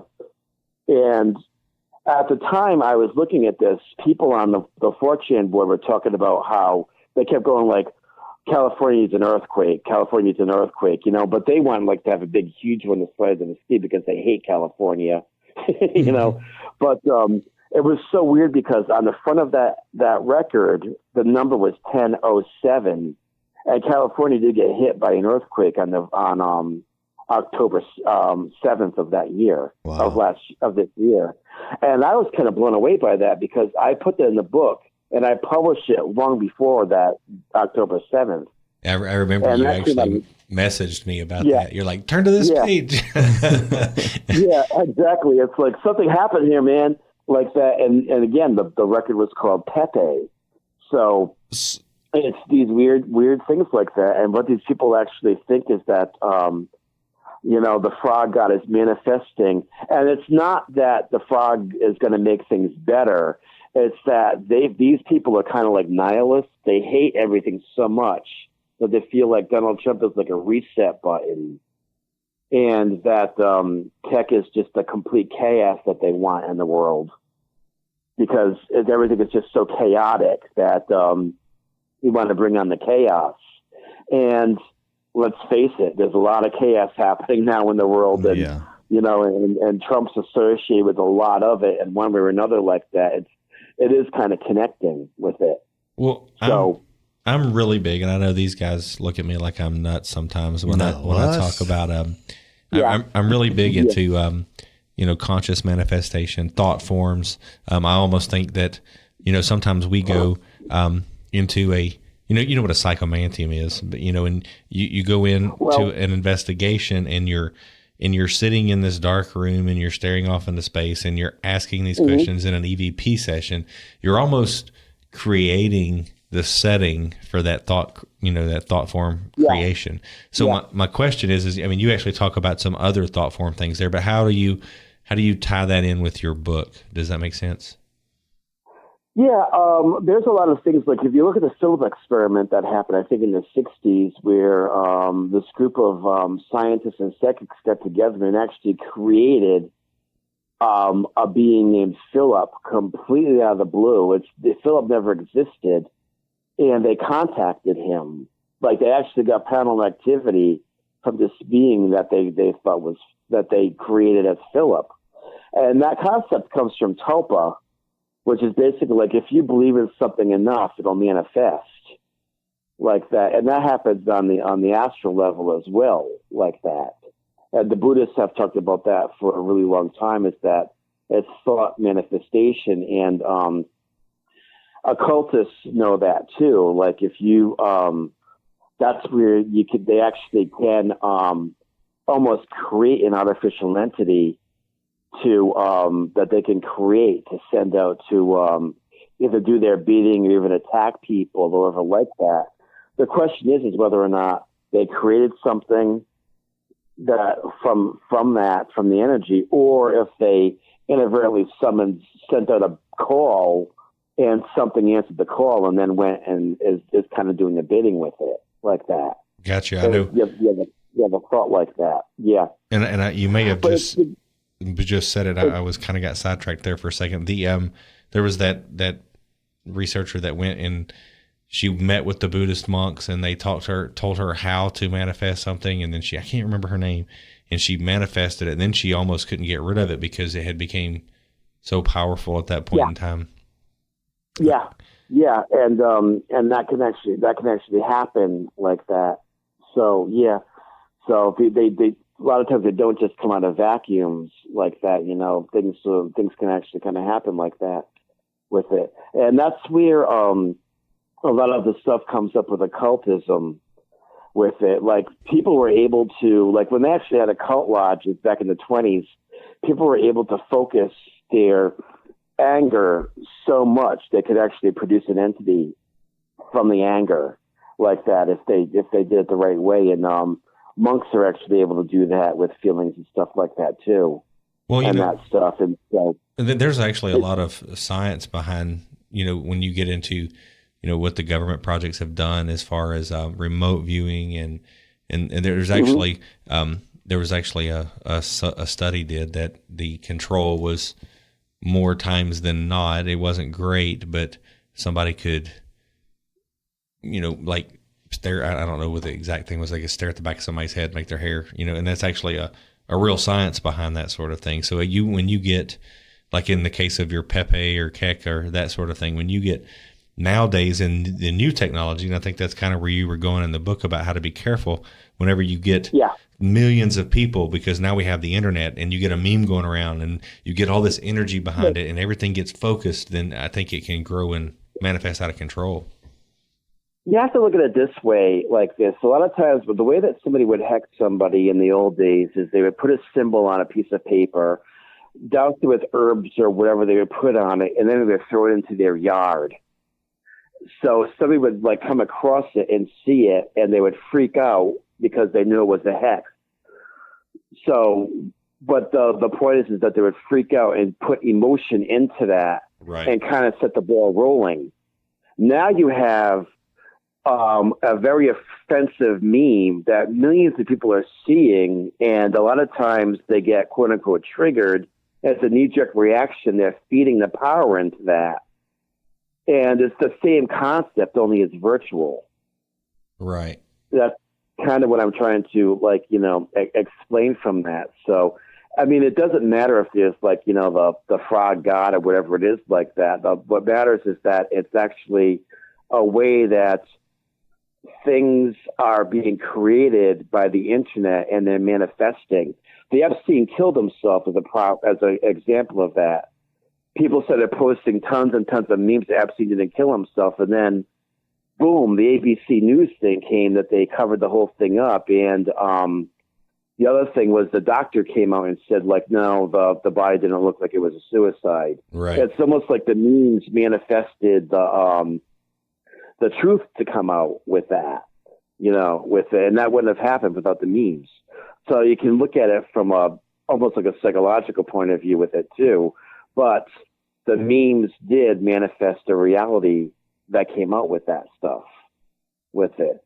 That's where memetics gets really interesting with it, like that. So the thought of it is like that now is that if you have like a particular symbol associated with something demonic, and you send that to like 1 million people like that, can it actually do something? Well, I think it did in the case of Slender Man.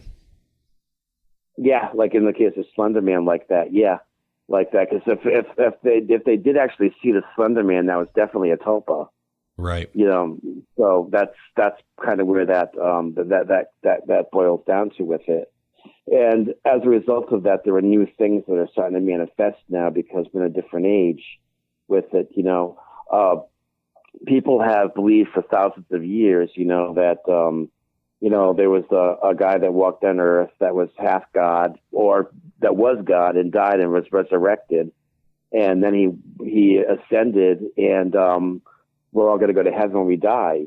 And yet nowadays I can say the symbol of a frog is influencing a lot of people, and it's causing a lot of chaos with it. And people are like, what?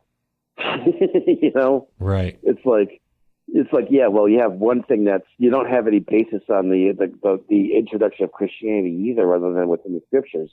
So, it's kind of like it's kind of similar to that with it, I guess, So, but we're creating our new myths now. Right.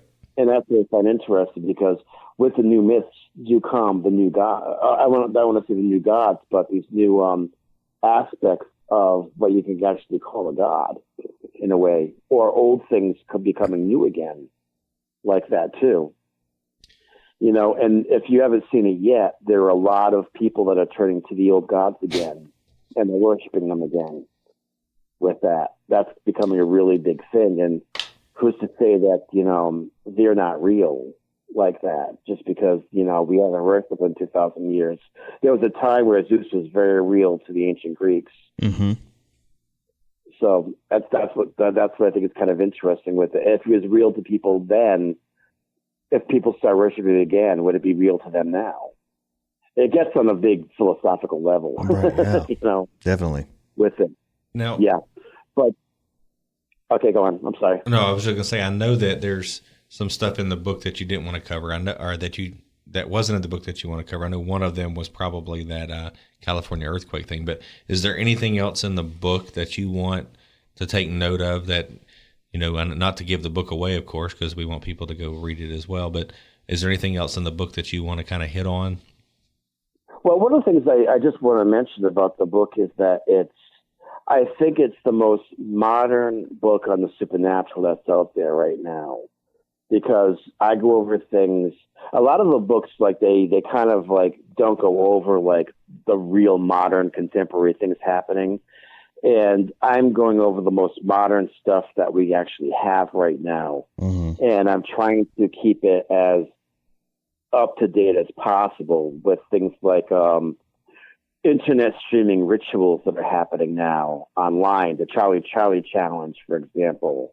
Right. Those kinds of things like that. The Ouija board challenges. There's a lot of things that people are doing now that are coming from other parts of the world that we've never even heard of, that people are like posting on the internet now, and they're doing this stuff, and they're doing it just to get likes and subscriptions.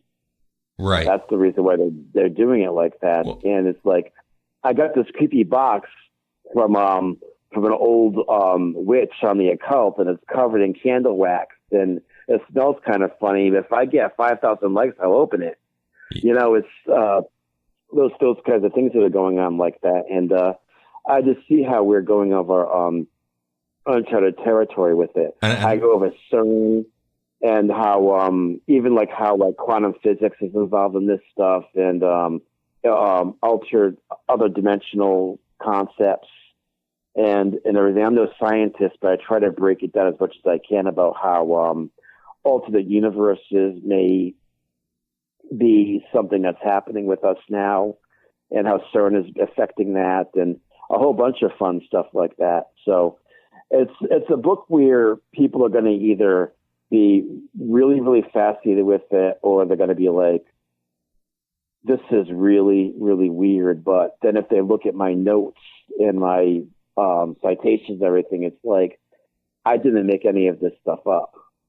Right. This all comes from research with it, like that. Even the whole Pepe the Frog thing, as odd as that sounds, I didn't make that up. That came specifically from chaos magic boards and memetics and all that kind of stuff like that, and the direct influence on how it does appear, if you really look at the whole thing, how it may even have affected the election, and how big that would be if it did, like that. I know that... it would be the first time somebody used the occult to influence a country or a foreign leader. Oh, no. I mean, yeah, look at the even the Nazis and their stuff. And I know you cover that too. And I agree with you as far as we have, you have these guys that they create up a little paranormal channel, and they go out, like you said, and they do all this sort of stuff. And I think that's kind of, to me, the point of your book is kind of like a warning almost. And I'll let you kind of cover that. But, I disagree with that too, because,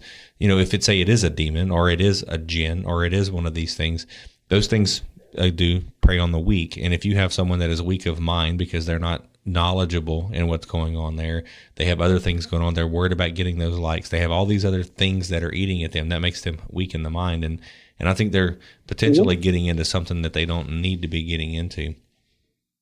Yeah. Well, exactly. It's like that. Like, one of the places, even when I was an active investigator, I didn't go to prisons or insane asylums or places like that. And I just felt like those places had terrible, terrible vibes to them.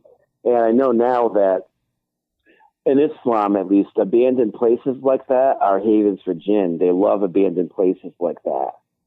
And somebody can very easily go into a place that's been abandoned for like 30 years, go in there, act goofy, or try to invite something up, and it could be a dormant jinn, or it could be something else like that that's there, that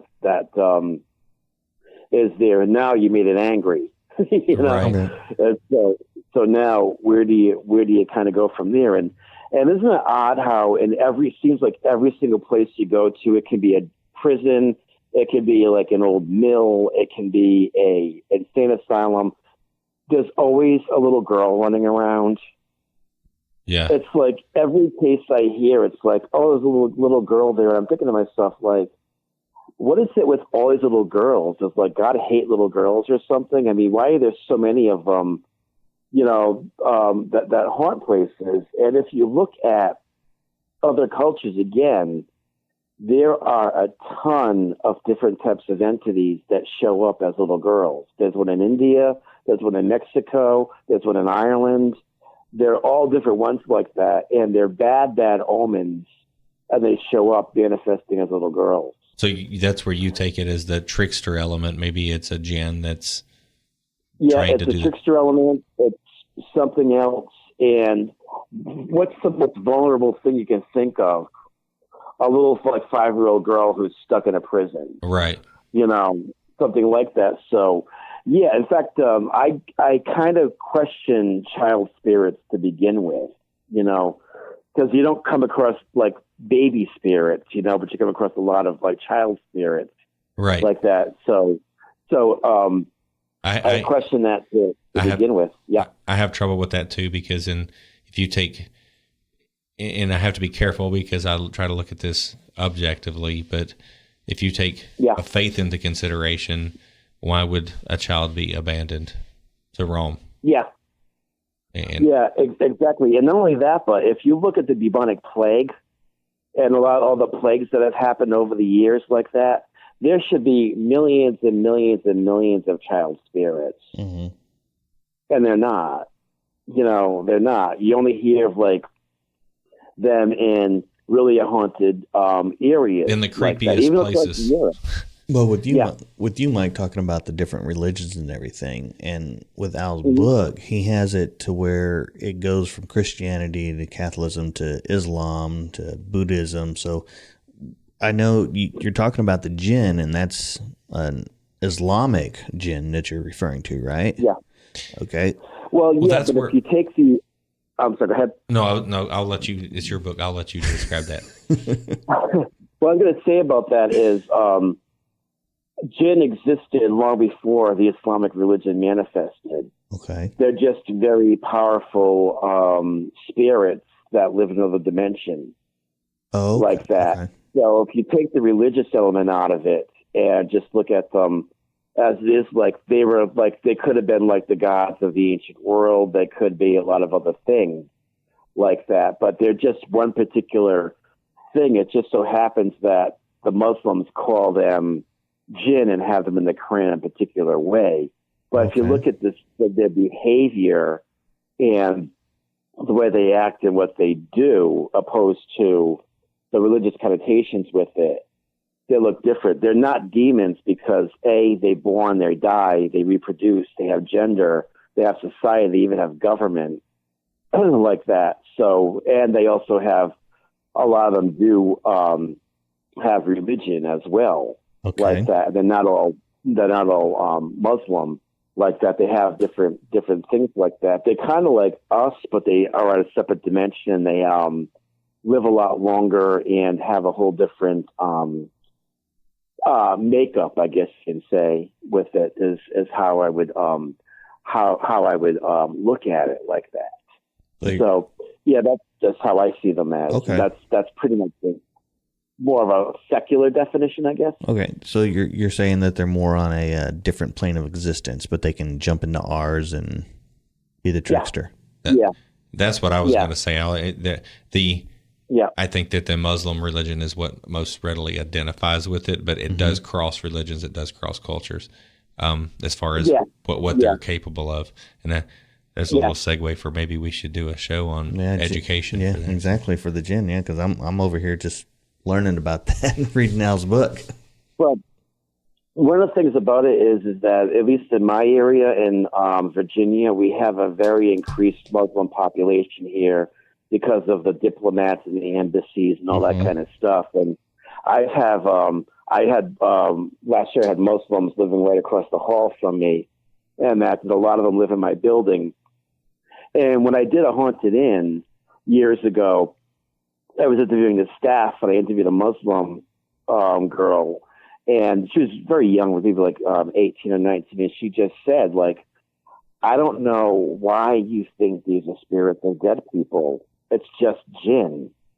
And that's what it is. It's jinn. Right. And I said, well, but I wasn't like very adept about that stuff at the time now. And I said, well, what do you mean? And she said, people, when they die, they go to heaven or hell or wherever they're destined to go to. They don't hang around here. The jinn pretend to be people. That's all it is. And I thought to myself, like, at first I was kind of like, ha. And then I just thought to myself, like, yeah, but this is a very established belief system as well. The way we go, like, what's a jinn? They're kind of like the same way with, like, well, what's a ghost? You know, it's just like how it is like that. You know, God doesn't allow people, or God doesn't have people like walk on this earth for their penance or whatever they're doing like that by haunting for a limited amount of time or whatever. You know, they just go where they are supposed to go with it. So I thought that was kind of interesting. Yeah. I think I told you, Al, and I have a good friend that's Muslim faith, and I was asking him when I was doing some research, and he's like, you need to talk to my cousin or my mom. And then I tried to talk to either one of them, asked them a question. They left the room, wouldn't even talk about wouldn't even let me say that in front of them. Yeah, they really were so their belief in it is so strong, and they're so terrified that they just leave the room. And they're very devout Muslim, you know, and it was pretty crazy. I was like, holy cow, maybe I shouldn't have crossed that bridge. I have a close friend of mine who's Iranian, and he's an ex-Muslim. And when I told him I was writing this book, he was kind of like a little bit hesitant with it, like that, like, you sure you want to do this, and that kind of stuff. And I said to him, I said, well, what do you know about jinn? And all he said was, the jinn will blank you up. And that's all he would say. And I wanted to quote that in the book like that, but I didn't want to put the direct quote like that. And that's all he said about it. He's like, that's all you have to know about the jinn. It just left it at that, like that. And so there's that kind of an idea like that. But you think about it, though, if you like went to the average paranormal investigator and said, you know, you see that big house up there, it's haunted, it has 5 ghosts in it. Do you want to investigate it? They'll probably be like, yeah. Now, ask them, you see that house right there? That house has a Muslim family, and it's haunted, it has 5 jinn in it. Will you investigate it? They'd probably be a lot more hesitant. You know, that's kind of what I'm getting with this. Okay. That, when you say like haunting, people automatically think, like I said before, ghosts. Ghost, right? If you say like you want to go investigate a jinn, they'd probably be like more like, well, yeah, there would be a higher discomfort level that would happen with that. You know, mainly because you don't know what they are. Exactly. I actually did it. Yeah, I did a jinn case where a Muslim woman was being brutally attacked by it. And that was a very heartbreaking case to deal with that, because I just learned about how these things are very, very powerful. And whether it's the belief system or they're real or whatever it is, they do have a big impact in the culture of, like, you know, 1 billion people on this planet. Right. You know, and we're over here like with a 2% Muslim population or whatever it is in this country, you know, and you see like you guys, like a lot of your military, a lot of your guys went over to the Middle East and come back and buy jewelry and get trinkets and stuff like that. Yeah. And you never know what's going to be, what's going to, and kind of, I heard of a lot of stories of people will go be in Iraq or whatever, and they'll buy something off a peddler and they'll come back and all hell will break loose, you know, with it, because the people over there, a lot of them don't like us, and they will sell us a cursed necklace or something like that cheap, you know? I understand. Yeah. So yeah. So that's a thought like that with it. So I really suggest with anybody going into this, learn about jinn and what they do and what they're capable of, and it might change your whole perception on this kind of stuff like that, you know. And there are some good books out there on it. Okay, that are like Rosemary Ellen Guiley, who passed away earlier this year. She wrote the book, I think, called Vengeful Jinn. Right. And then there's Legends of the Fire Spirits, and then there are a few other ones like that with it. And I used to be in a jinn research group, but I left it because too many people wanted to summon them. Oh, wow. Know? Yeah. It's like people just don't get it. And that's the thing that's funny about it. When they come across something new, it's like they either are terrified of it or they want to go in with it both barrels. Right. Like that. And kind of like, you really want to do that, you know, like that, you know? Yeah, that's what happens. Like that, you know. So it's just kind of like funny like that, because it's not a ghost. It's very different. Well, seeing how you did a case like that, you must have known a little bit about it, and you said you were in a research group. How is the average paranormal investigator, when they get a request, how are they going to know if they're dealing with a ghost or a jinn? Well, one thing is the level of violence. A lot of times, like, if it's a case where a woman is getting bona fide attacked or raped or something like that, that could be a jinn. If they're doing things that seem to completely defy the laws of physics in really weird ways, like things getting like poltergeist activity could very easily be a jinn. Right. That's, you know, I know like people like put like they always link it to like 12-year-old girls, which again, not every poltergeist involves a 12-year-old girl. True. Yeah. You know, there are a lot of them that don't. Other things is like the nature of the family, like that. Like if you have a family where nothing has happened to them their whole lives, and then all of a sudden something really bizarre starts happening to them, like I had with a case where I had a 13-year-old kid who all of a sudden he wouldn't sleep in his bed. He was terrified. I went to the house to investigate. He had a mattress on the floor in front of his parents' bed. He would not go into his room. And there was something attached to a toy in that room like that. And we took it out. And as soon as we took it out, we didn't even tell him. He walked in there. He was like, it's gone. If something's attached to an object like that, chances are that's a jinn. Or falls under the jinn family, the jinn characteristics like that. And if something follows you home, that could be a jinn like that. Yeah, because ghosts don't follow people home. You know, they really don't have that capability to latch onto you. It's like, yeah, but I've been haunting this place for the last 75 years. Oh, look, there's Mike. I'm going to go home with him now. I'm bored. Bye. You know, they don't do that, you know. Yeah, they just don't do that. So, but something else there might, you know, that can travel back and forth, whatever, like that. Okay. So those are the things that are like that with jinn. You know, really, it's like if it has to do with violence, poltergeist activity, nightmares, happens kind of spontaneously associated with an object. Those kinds of things would pretty much connotate a jinn with it, like that. So what I did when I went to that house that had a jinn is I made I burned the symbols of the 4 archangels into a piece of wood and slipped under her bed. She never knew I did that. Right. But when the last time I talked to her, she said it got back into her apartment. She had an efficiency apartment. She said it got back into the apartment, but it won't touch her while she's in bed. Right. And I just said, like, well, you know, as a Westerner, that might be the best I can do. Mm-hmm. You know, and I don't want that thing coming after me either. So that was, you know, that was the best I could do like that. And then after that, I kind of closed the case with it.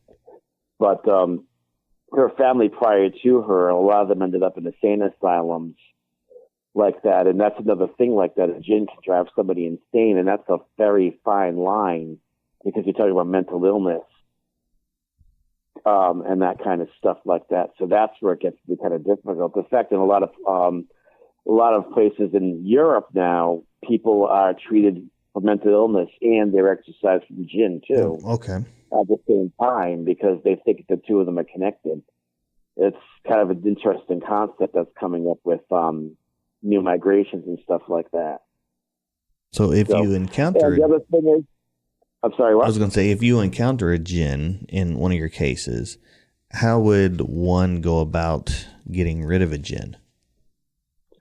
I would say you would get through it through...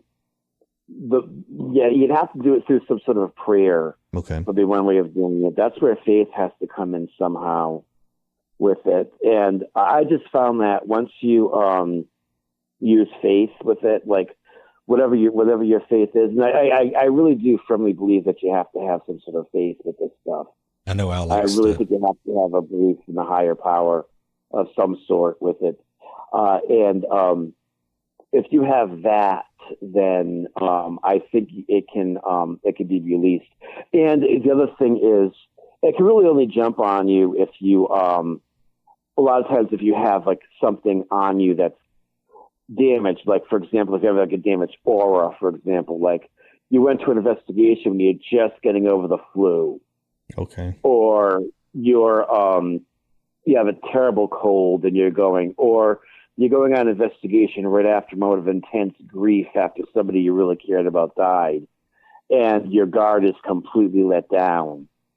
Because normally we kind of have like a shield around us from that kind of stuff with that. But if there's a breakdown like that, something can kind of latch on. And at first, it's very, very subtle at first, and then it just kind of starts getting worse. It's like when you with a paranormal investigator, though, usually, for some reason, when things follow them home, they only last for like maybe 2 or 3 days and they're gone.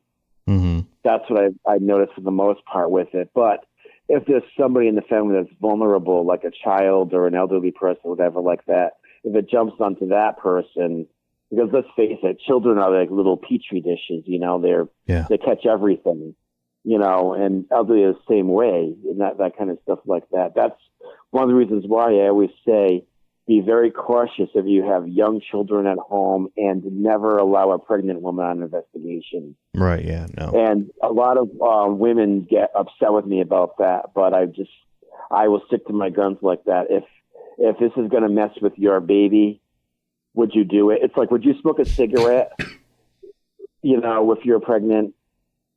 Right, you know, probably they say, like, absolutely not. They would say, like, well, think about it this way, you know, it could really damage your baby, your unborn baby, like that. And I've seen that happen with people who have kids, and the paranormal investigators and their kids end up like having mental and emotional problems as they're going on investigation. Mm-hmm. I write about that in there too. But if a woman is pregnant or thinks she want to become pregnant, do not go on investigations like that, you know, and wait after for a certain amount of time, almost like do a maternity leave from it. And if it's a man that has an infant at home, I wouldn't recommend it either. So, yeah, that's a big part of it like that. Babies are very vulnerable to that kind of stuff. Mm-hmm. So, what did you said you did have a couple things in the book that weren't in the book that you wanted to go over. I wanted to kind of give you a chance to... I think I did. Like, one of them was I wanted to tell that story about that troll, because I always thought that was like a really funny story that I always, remember like that. And I think everything else is, I think I pretty much went over about everything that's actually in the book, and Lord knows I can talk. Right, yeah. But I do, you know, if you read the book, it's kind of like I'm sitting in front of you talking to you as... That's the way I thought when I was reading it, yeah. Yeah, I'm very, like, right in front of you there like that, and, like, pull up a chair and just kind of listen and kind of go into it like that with it. And what I want to know, too, is, like, what people think about it after they read it. You know, that's kind of like the curious part about this kind of stuff is... what do people actually think about with it? you know, so, because I haven't really gotten a lot of feedback from it so far like that. So I'm just, you know, kind of wondering about that myself with it, you know. Right. But all the feedback I got has been pretty positive, which I'm, you know, kind of happy about, because there are some parts of the book where I felt like, oh my God, they're going to think I'm freaking crazy. You think you're out of there, you know? right? Yeah. No, yeah. You know, in my honest opinion, I enjoyed it. I mean, you hit a lot of topics. It's a smooth read. As I tell everybody, there may be a few things in there that I don't necessarily agree with, but that don't mean I don't respect you for trying to get that message out there. But for the most part, you and I have talked before too. I think a lot of my beliefs are move into that more of that different, that conscious manifestation, that sort of stuff. So I feel like it's a pretty interesting thing for people to read.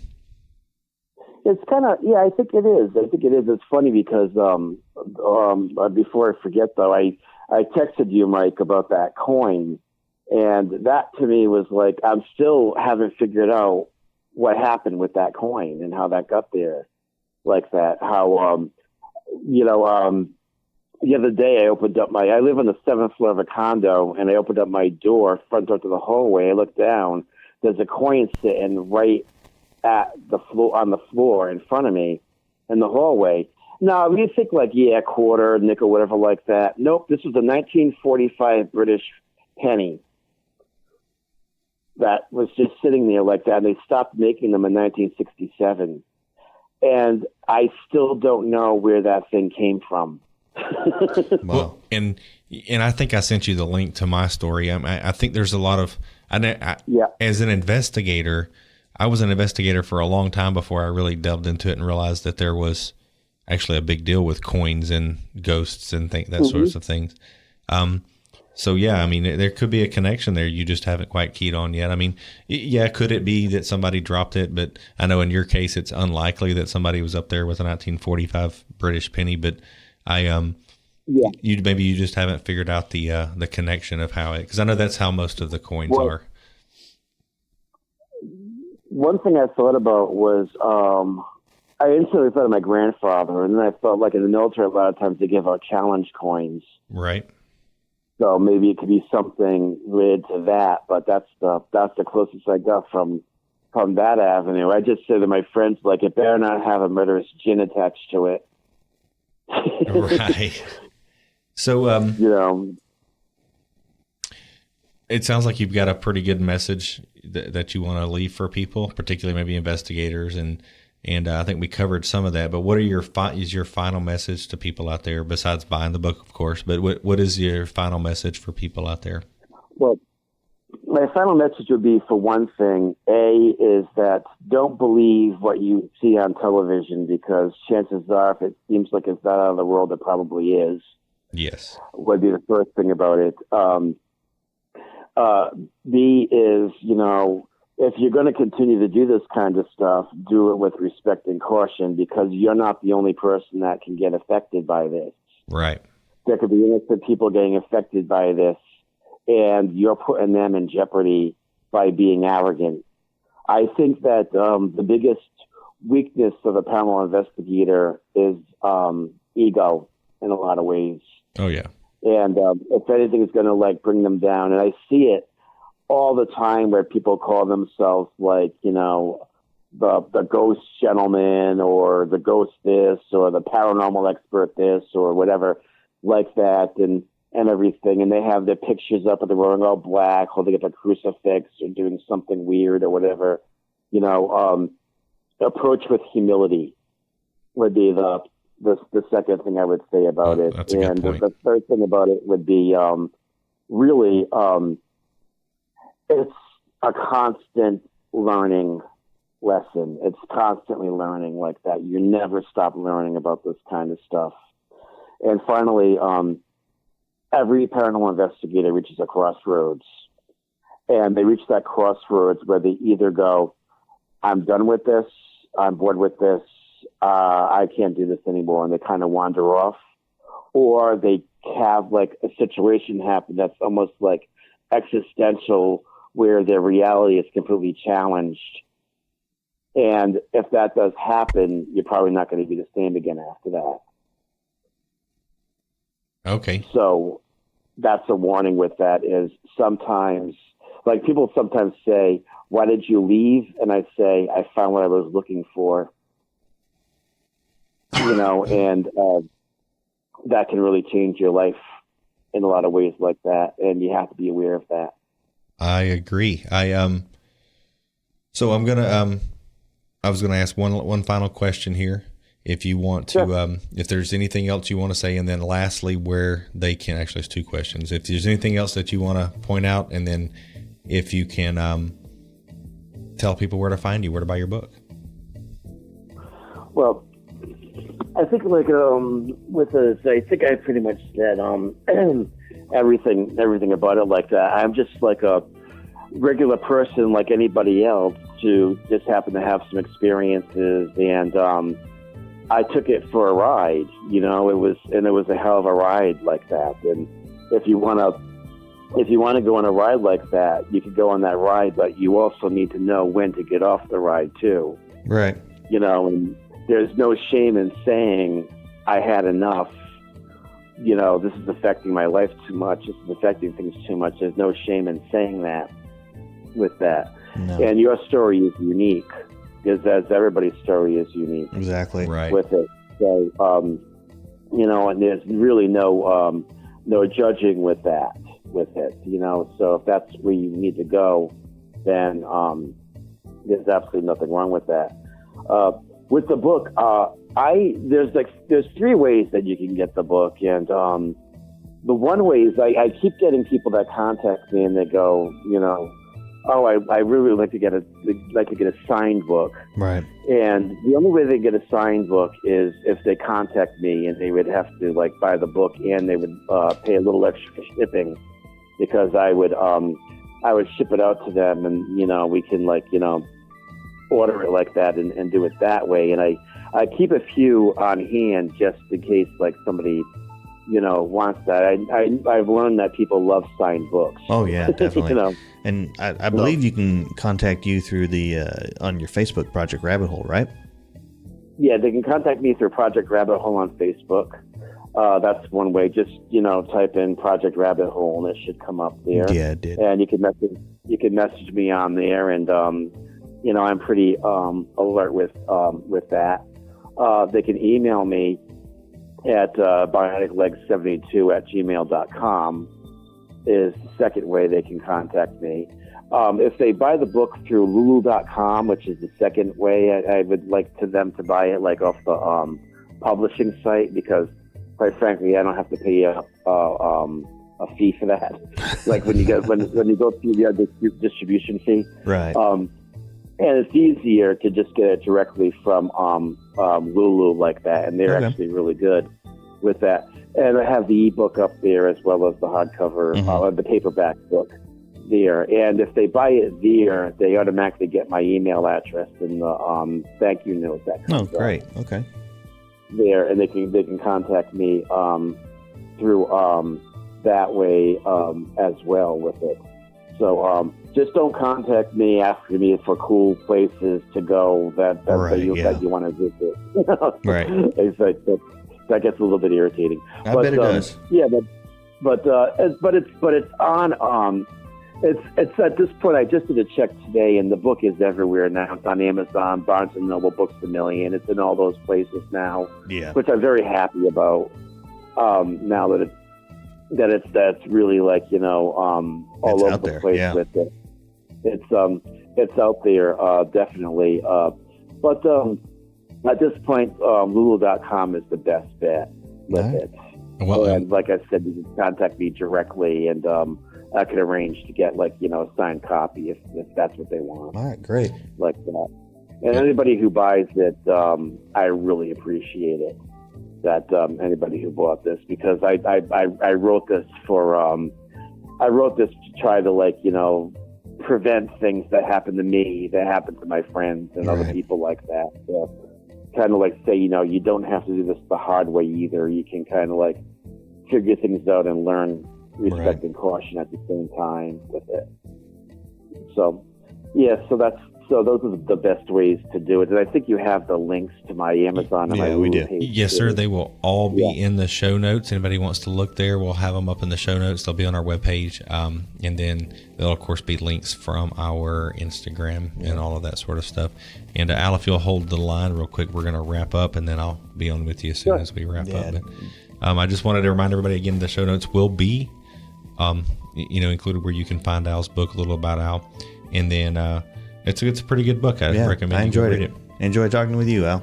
And don't forget, you can find us at militaryparanormal.com, on Podbean, at Facebook, on Twitter, and now on Instagram. That's right, Instagram now. If you have a suggestion for the show or you want to call in and tell your story, don't forget that you can email us at podcast@militaryparanormal.com.